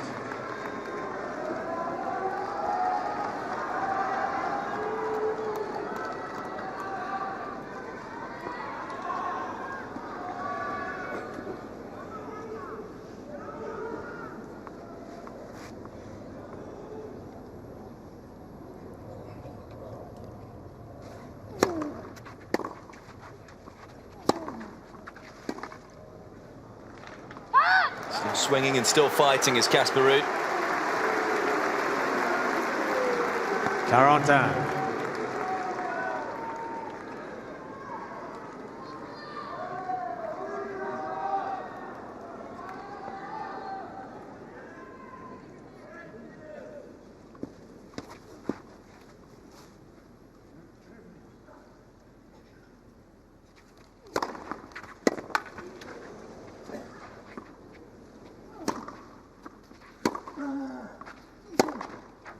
Again, you just have to admire what we are witnessing. What a return. I mean, that serve against 99, maybe 0.9% of the rest of the tour gets him a cheap point. Instead, he's having to hit an awkward ball. Yeah, he's only 6'1", so the wingspan is just kind of average for Rafa, yet it feels like he's 8 foot wingspan. Third set point.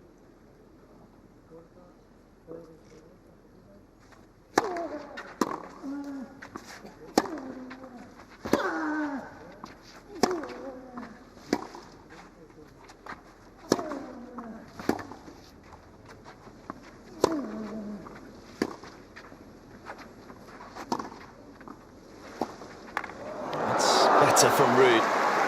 Hasn't been able to utilize those angles all that often in this final. Go back to that semi-final match. He was having to change his game after a set and a half, almost. He was getting some instructions by his dad that, you know, to try and spread Marin Cilic out rather than going down the court. There's Christian.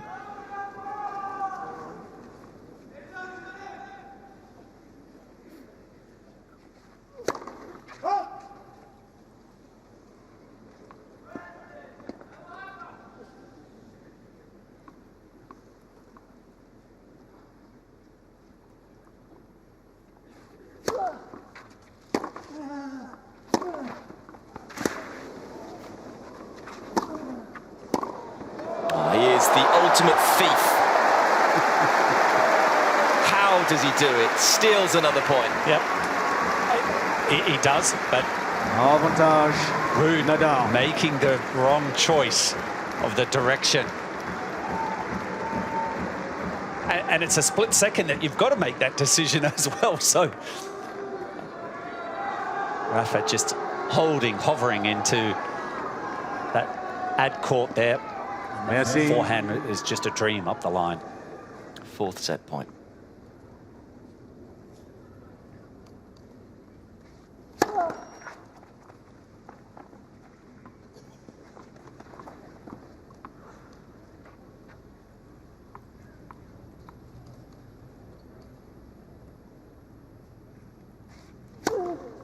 Well, Nadal was in trouble at 3-1 down, but 5 games of sheer class and brilliance from the 21-time Grand Slam champion means he's now a set away from 22.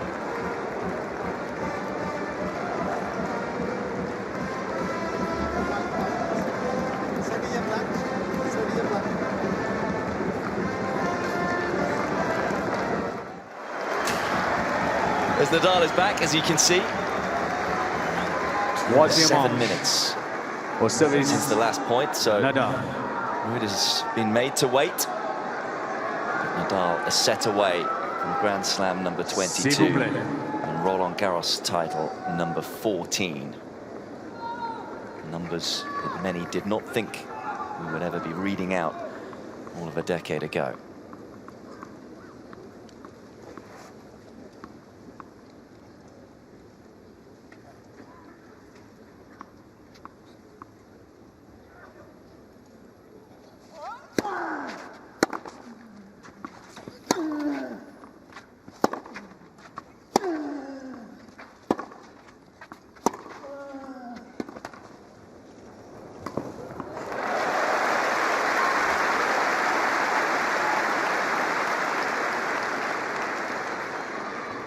Kansas.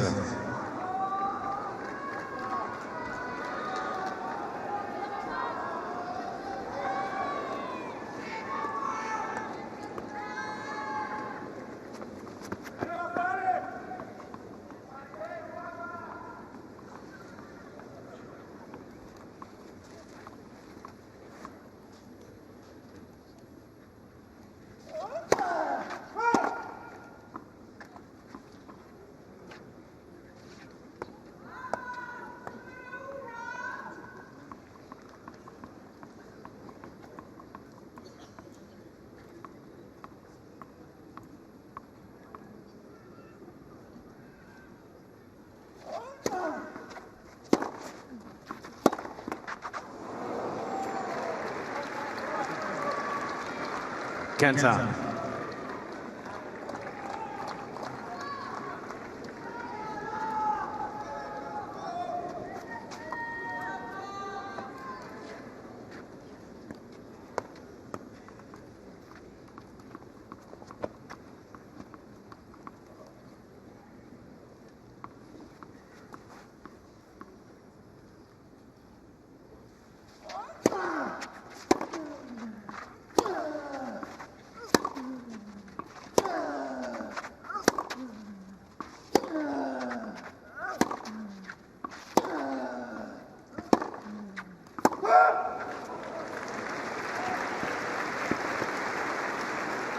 Throughout the years, Toronto. Nadal in the final, never lost more than one set. So often, as you were pointing out to me, it's been so dominant against some big names too.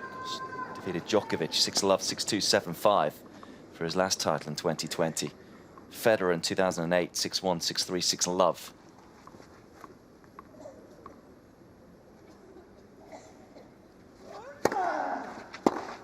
So often it is dominance for Nadal. Carotkins. Actually, when Ruud was talking in his press conference, something that he was saying was that I'm just delighted and so proud that I will be along those names to have played against Nadal at Roland-Garros in a final.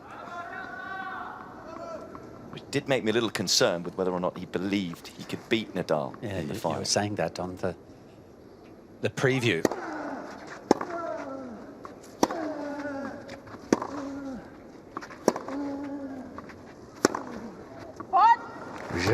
Nadal.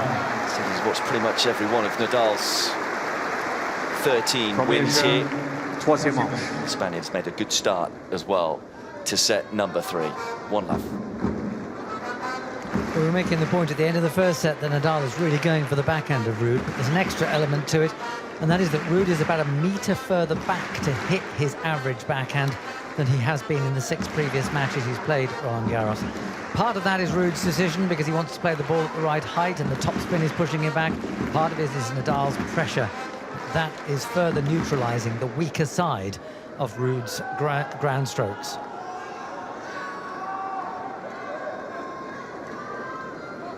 Well, I've seen some flags with 20+1. That guy has come prepared. He is ready for his man to win today. Still work to be done for Nadal, but he's already hit 22 was on there. Yeah. Got to get a new flag so often, haven't you? If you're a fan of Nadal or Djokovic.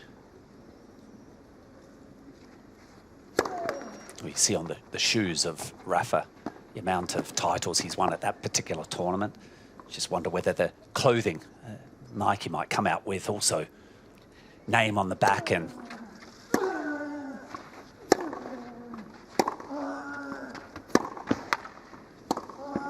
He just dominates that. I was wondering whether you were just about to suggest whether Nike come out with clothing where you can fill in the number. Is it because you want your attire to last, right? So you can just come with a couple of numbers, bit of Velcro. There's 22, there's 23. Yeah. Switch the 2 out for the 3.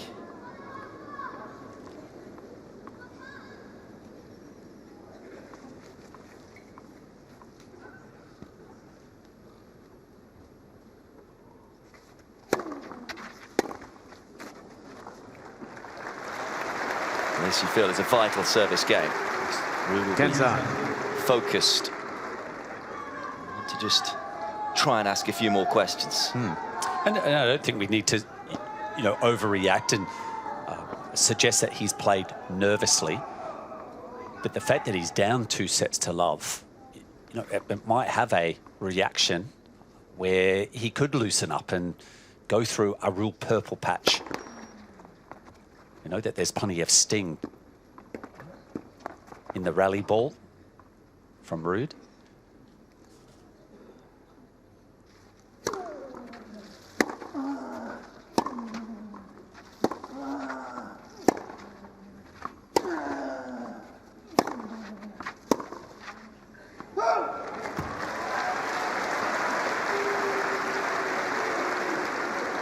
Toronto Kings.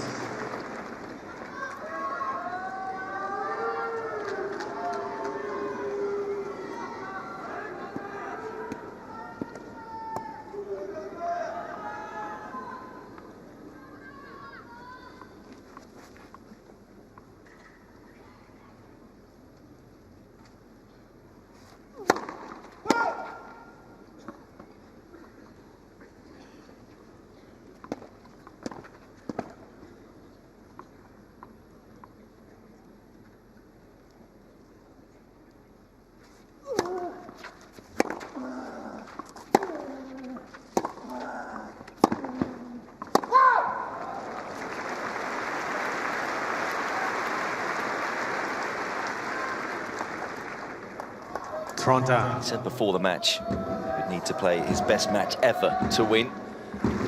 At least that is a simple equation. And that's the approach I think numerous before have taken as well. All the effort, the hours, work your way through the 6 matches. You get to this stage and you're facing Nadal, you feel like you've got to play your very best.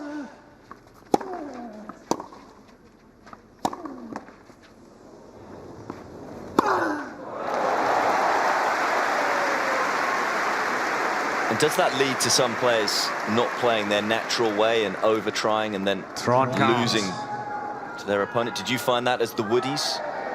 Did you feel your reputation would win you some matches? Yes, after a couple of occasions of actually surviving, you know, early on, and then you know, you're aware, you sense as you're being called onto the court. Sometimes you can just see the reactions of your opponents.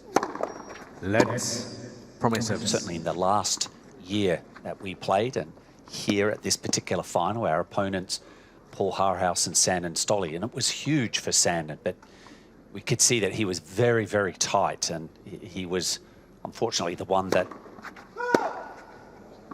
lost serve 2 occasions in the match, enough for us to pick up the victory.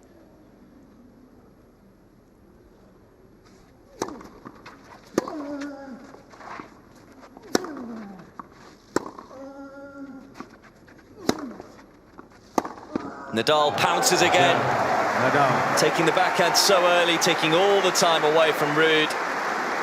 And seemingly taking his chance away as well. A 7th straight game for the world number 5 as he breaks early in set 3.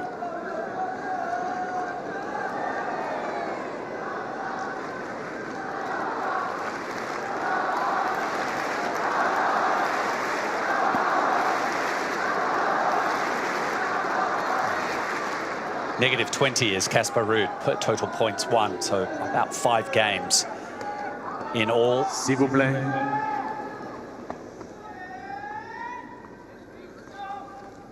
Not necessarily a lead that you would want to provide for the likes of Nadal.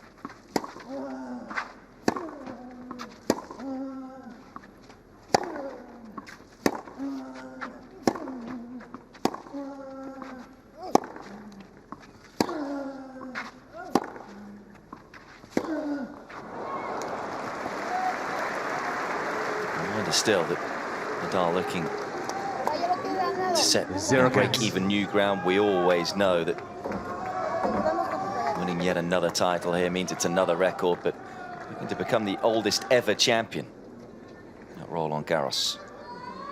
Not quite the oldest ever Grand Slam champion. That's Ken Rosewall, 1972 at the Australian Open, 37 years and 2 months. Nadal would be the oldest champion here. Already the oldest champion winning the doubles yesterday.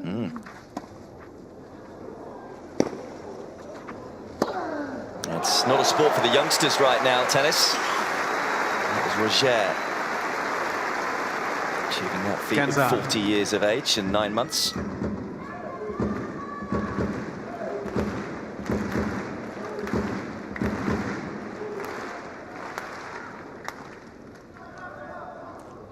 Just too much time for Rafa with that forehand. Comfortable roll cross court.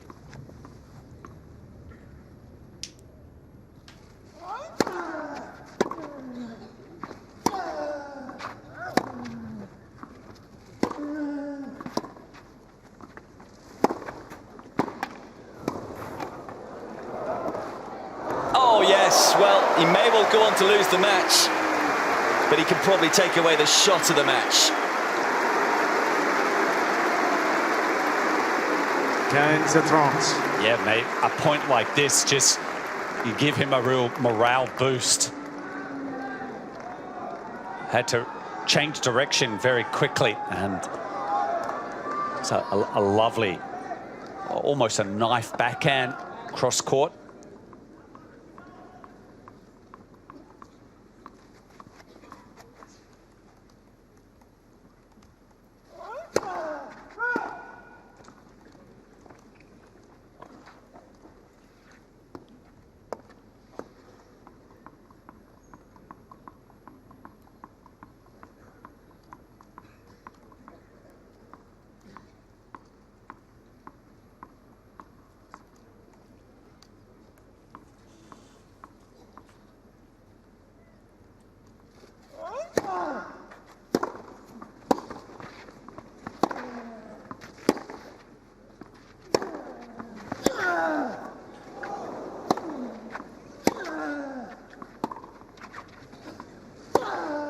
Again, Nadal able to turn the rally around. And you have to feel a little for Ruud there, because she was on top of the point before the net cord.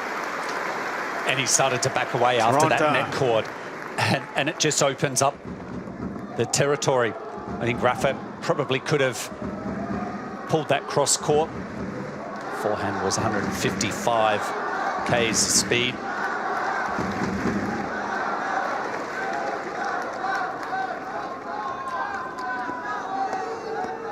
Please.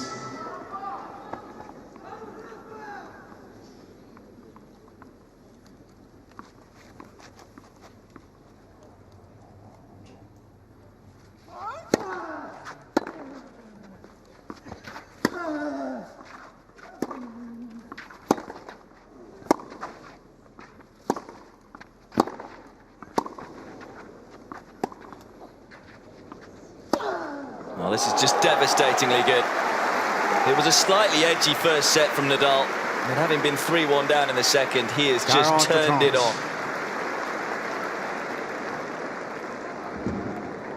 On 154k, so a little bit slow. It's almost a repeat of that previous point. As soon as it was a loss of direction by Ruud, S'il vous plaît. backed off behind the baseline. Forehand doing the damage again for Nadal.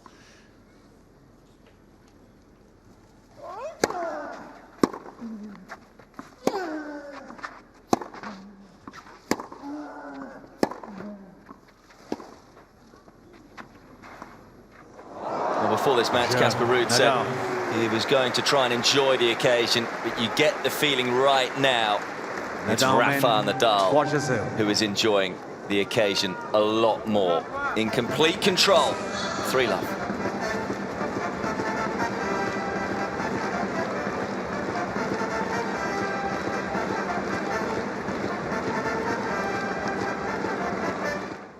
Robberies. This is going to be a tough question, but can you put into words what we have witnessed over the last 2 decades with Rafael Nadal at this tournament? It's, well, talk about a miracle. It's it will be untouched. It will remain. It is probably the greatest achievement in sport. And yeah, I don't think in many, many lifetimes will anyone get close to that achievement.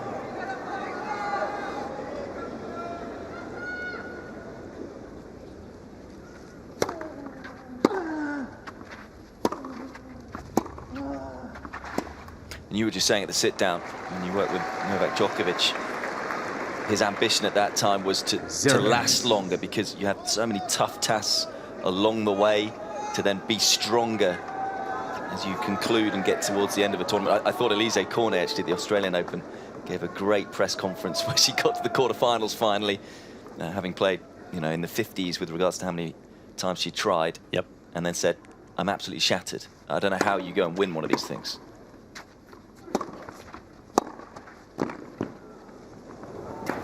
As Nadal continues to just purr. But to be able to do it on clay as well, with the challenge that brings. We always talk about the differences with the conditions, the balls, the roof. But yet any situation, he adapts and tends to come through more often than not.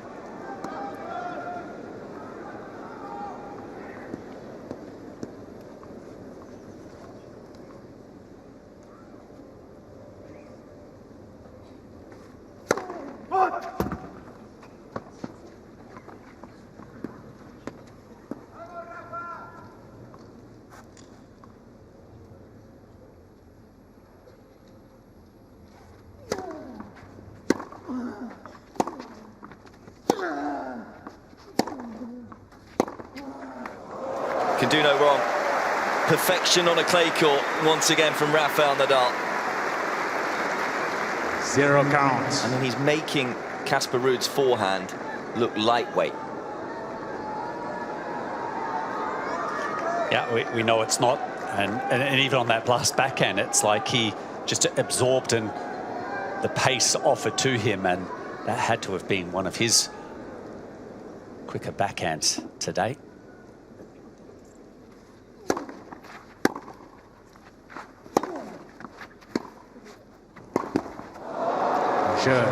Nadal. Understandably so. Casper Ruud looking a little shell-shocked. 9 games in a row now for Nadal.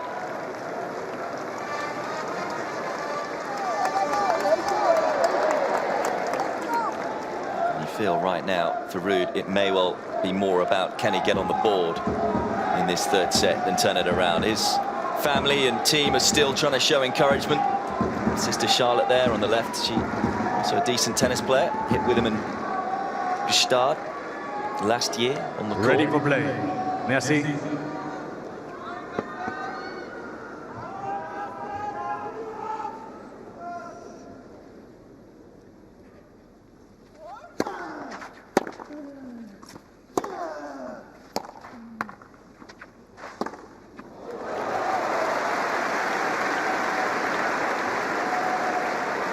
Kansas.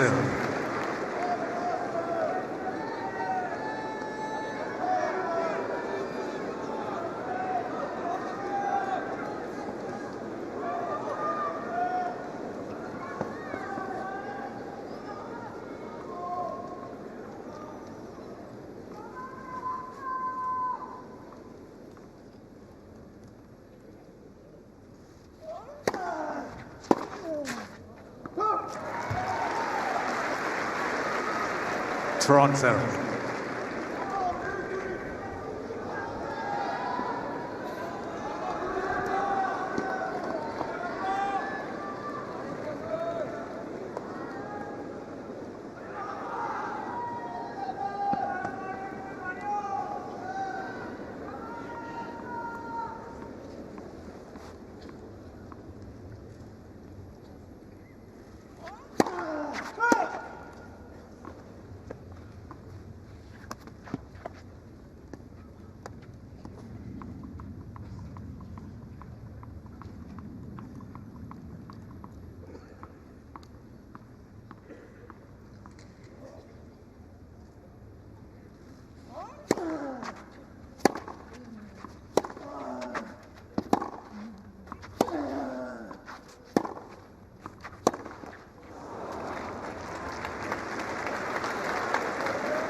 Trondkens.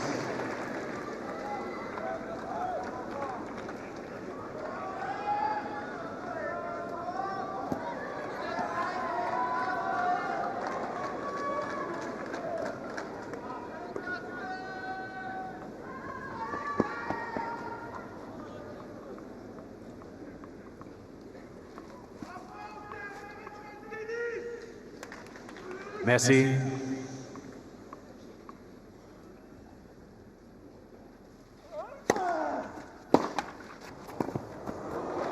Just showing he can do absolutely everything on the tennis court. Knowing how far Ruud is away from the baseline. So much court space to work with. And easy pickings for Nadal.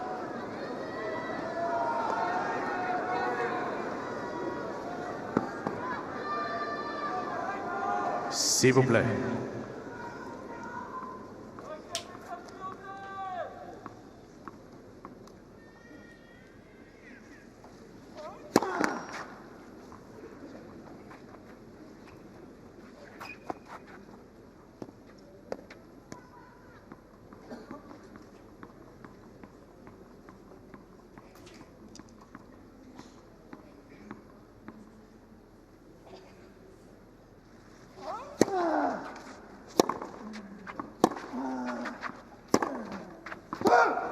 Nadal on the hunt for what looks likely will be a 21st bagel at Roland-Garros, a third in a final.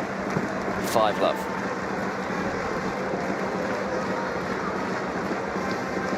When I read out that stat, 21 bagels, he's played 114 matches. I mean, it's nearly sort of 1 in 6 matches he's bagling an opponent, and when you consider how good tennis players are these days to get to this tournament, how skillful you have to be, how hard you have to work just to play here. It's another stat that's just rather bonkers. Well, Djokovic has seen that bagel next to his name last year's final, Roger Federer. We're talking about other greats in the game, and on this surface, the wizardry of Nadal. I mean, right now, Ruud is just really struggling. He can't play his own game. He's lost this mental battle against Rafael. Robberies.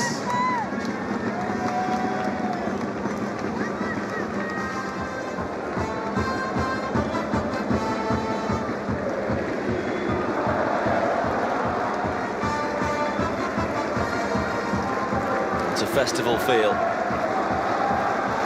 It's a feeling that we've had time and time again at these wonderful championships. Rafael Nadal closing in.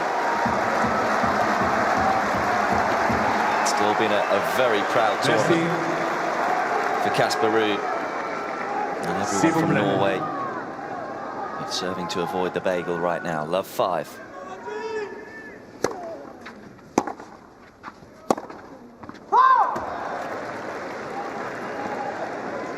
Zero cans.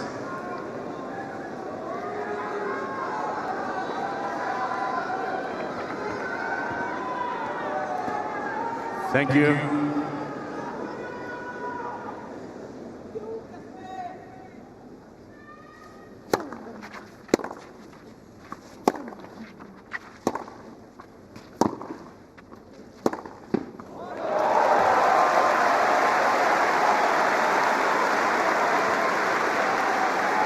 Zero counts.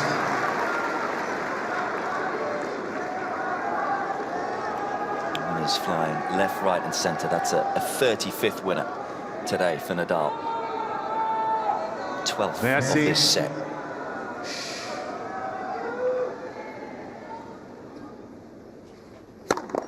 Let's premier service.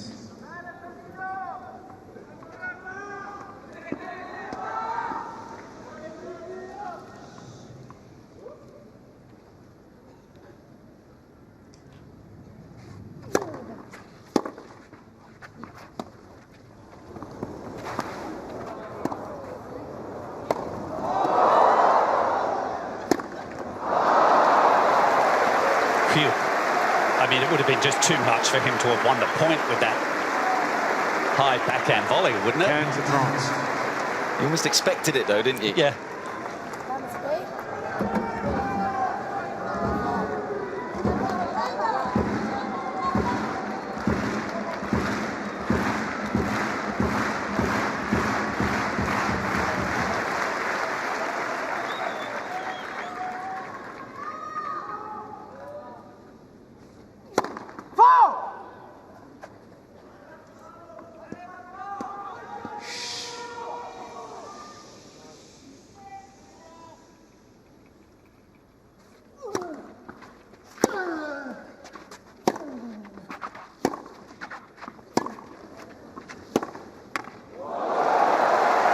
Trying to finish in style.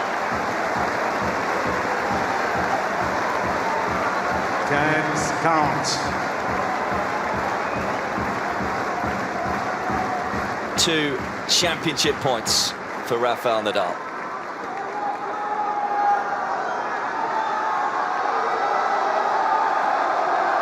Merci. Thank you.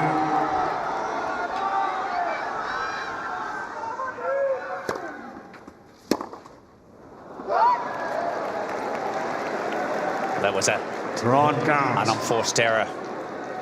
Nervous. Backhand by Nadal.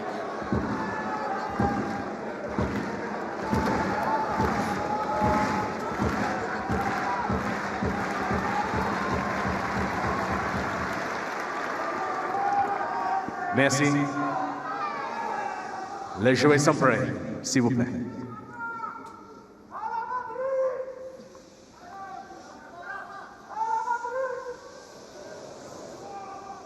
Merci beaucoup.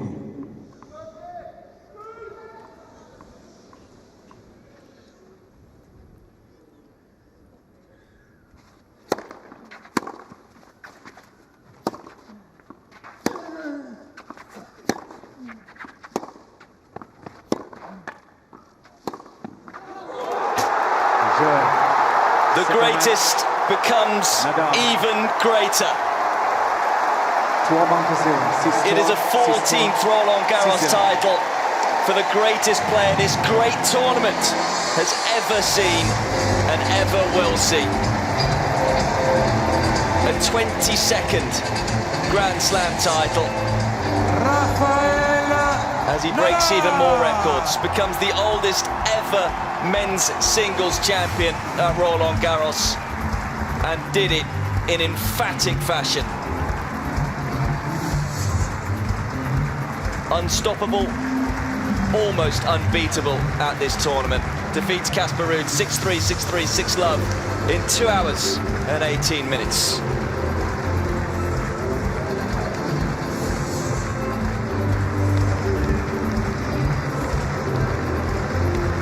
He's unmatched on this surface. Commiserations to that young man, and I think he'll have, you know, a number of other opportunities moving forward, given his form on this surface the last couple of seasons. But you know, this is a man, as he runs off to change his kit, and I'm sure he'll get up and celebrate with his team. But you know, Pete, a 4-hour 21-minute quarterfinal, 4 hours 12.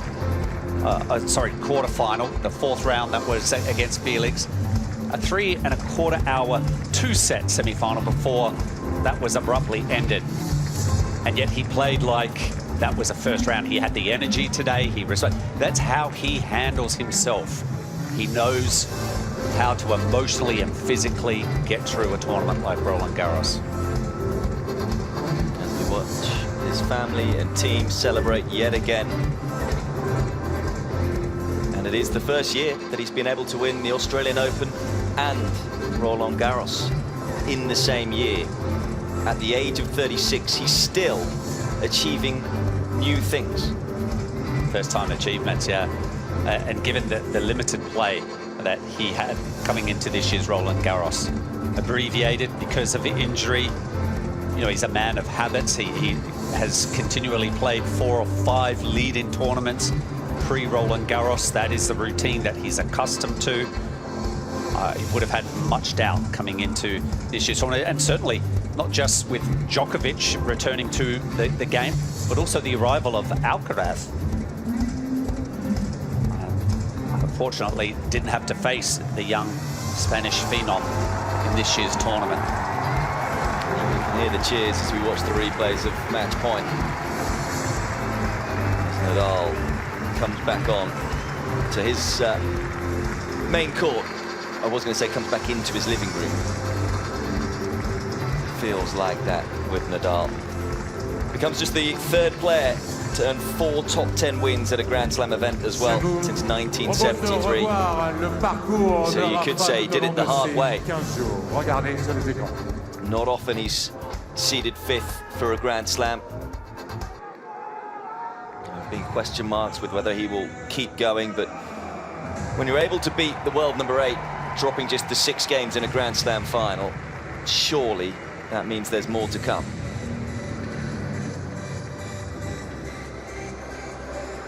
Well, yeah, that's has been that talk of, you know, is this a moment we might hear from him? I know that there is that theory. This could be a moment that when he gets up to speak, he might allude to what lies ahead, short term and long term. In the short term as well, with regards to the rankings, he will move to world number 3 after this win. We'll wait to see what he says. He's been talking all through the tournament with regards to whether he will play other events, how he feels physically. He said, no, keep asking me after the event, I will make a statement. So you wonder whether he'll make that statement here or whether he will do it in the press conference later on. But he said before today's final, he felt great, and it certainly looked that way. What an achievement.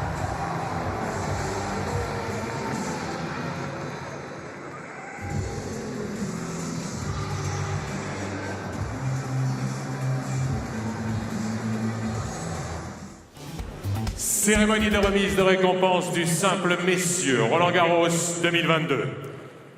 Les trophées seront remis par le président de la Fédération française de tennis, monsieur Gilles Moreton, accompagné de celle qui a été plusieurs fois numéro 1 mondiale, 129 titres, 12 en Grand Chelem, 1 à l'Open d'Australie, 6 à Wimbledon, 4 à l'US Open, Roland-Garros il y a 50 ans ici en 72, 39 titres entre les simples, les doubles et les doubles mixtes. Elle a créé la WTA, l'organisme professionnel féminin, et s'est battue pour l'égalité des droits entre les joueurs et les joueuses. Madame Billie Jean King.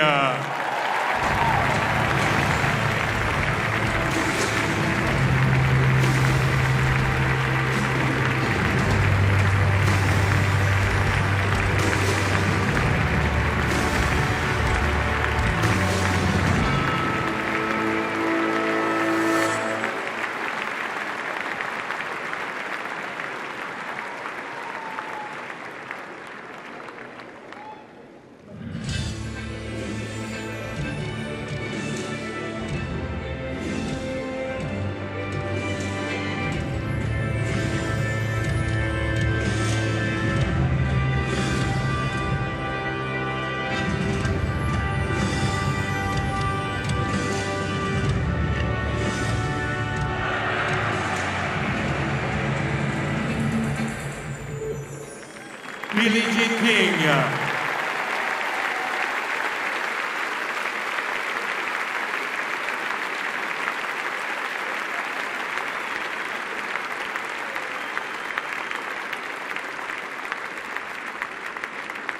Nous allons saluer l'arbitre de la rencontre, monsieur James Keotavong.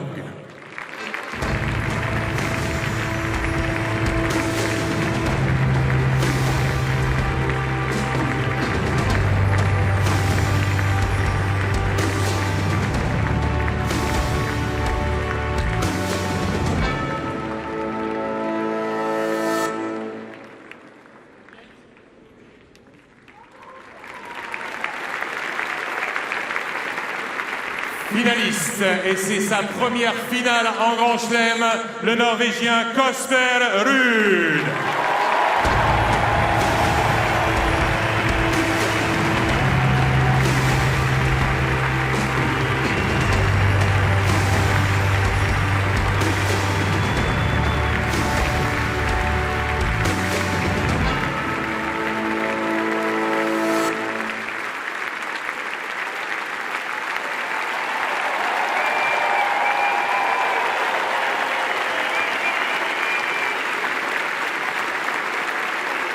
Casper, please, a few words.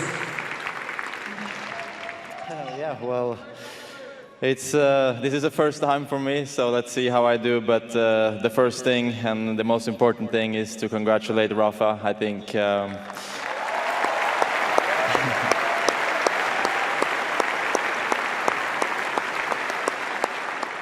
it's your 14th time, 22nd time, or 14th time here, 22nd all around in Grand Slams. We all know what a champion you are, and today I got to feel how it is to play against you in the final, and it's not easy, and I'm not the first victim, so I know that there have been many before, so yeah, and of course,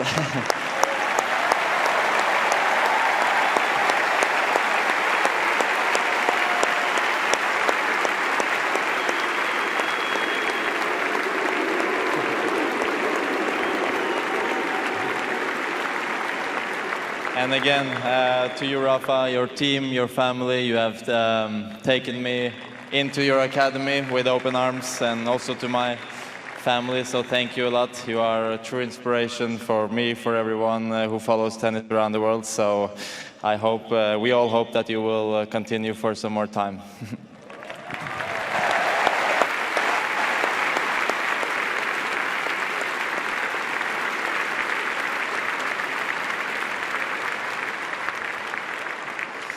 And to my own team, everyone involved, it's been a long road already, so even though I'm young, I have a big team around me, and this is a road that is impossible without the help of everyone, so thank you. You all know who you are, the closest one, and we're a team, so like I said, I hope we can continue this journey for many more years, and that you will be around me for more years and hopefully more finals in Grand Slam. So thank you so much.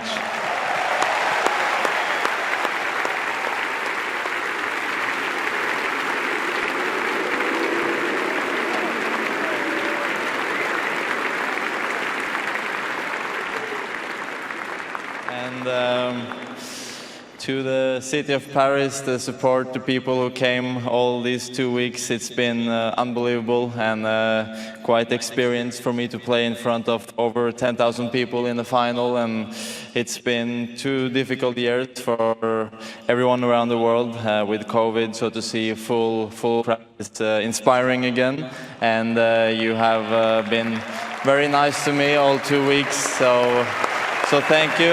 And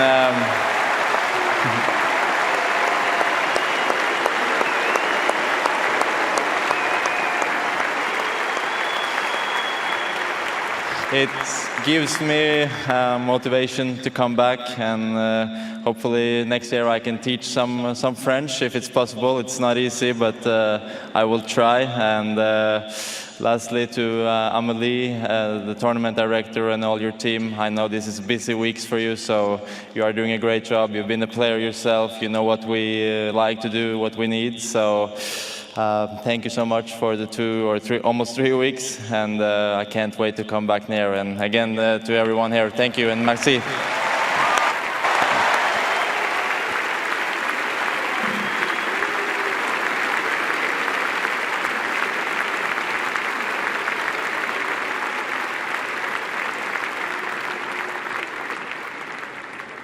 Vainqueur du simple messieurs Roland-Garros 2022, et il obtient son 22e titre en Grand Chelem, le 14e à Roland-Garros, l'Espagnol Rafael Nadal.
Mesdames, Messieurs, en l'honneur du vainqueur, l'hymne national de l'Espagne.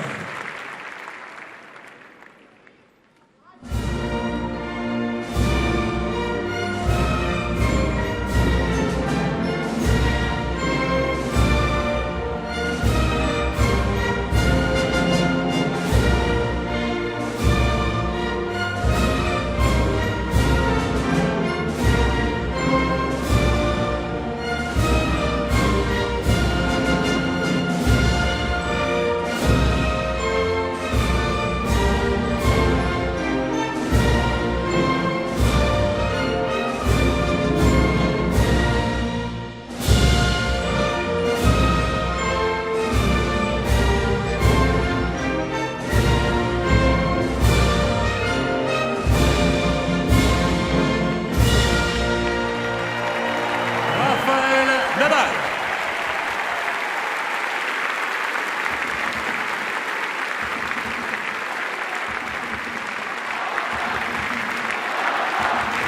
Nous allons écouter Rafael.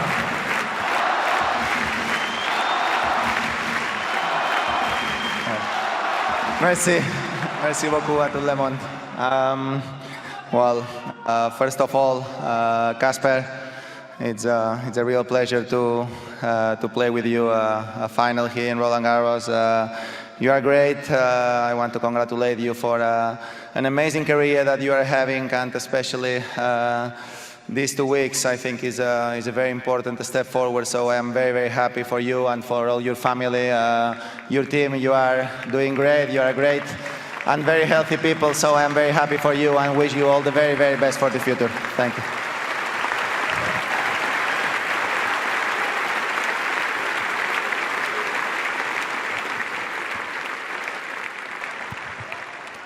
Well, I have to follow with my team. I think team, family, everybody who is there. It's completely amazing the things that are happening this year. So I just can thank you very, very much for all the things that you are doing with me and you did over the years. No, without you, nothing of this will be possible, without any doubt. No, especially in the very tough moments that we went through in terms of injuries. If I don't have a great support from the team, family, everybody that have been next to me, nothing of this will be possible, because I will be retired much before. So many, many thanks for everything.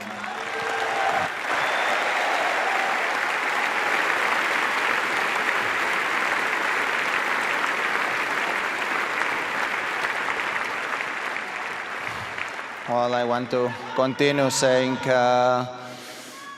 thank you very much, everybody who make possible this event. Without a doubt, for me, and I think for a lot of people who love the history of this sport, is the best tournament of the world. So many thanks to everybody who make possible this great event. All the ball boys, all the volunteers, tournament director, all the organization, all the people who work behind the scenes. You are doing amazing. So for me, it's always easy to be around here. You make me feel like home, and just can say thank you very, very much, everyone here in Roland-Garros and the French Federation. Merci beaucoup.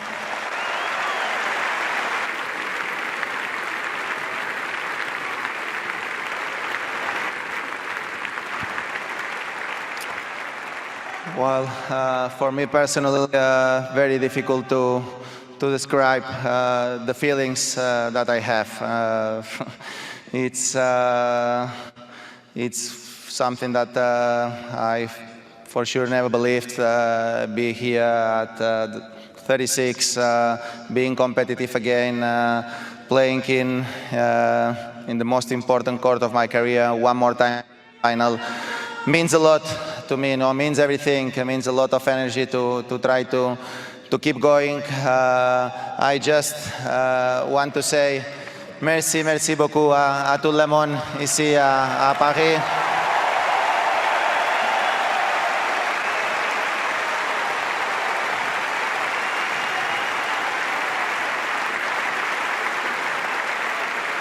Pour moi, c'est incroyable de jouer ici avec un soutien incroyable de vous. Pour moi, c'est très très joli. Je vous dis merci beaucoup à tout le monde.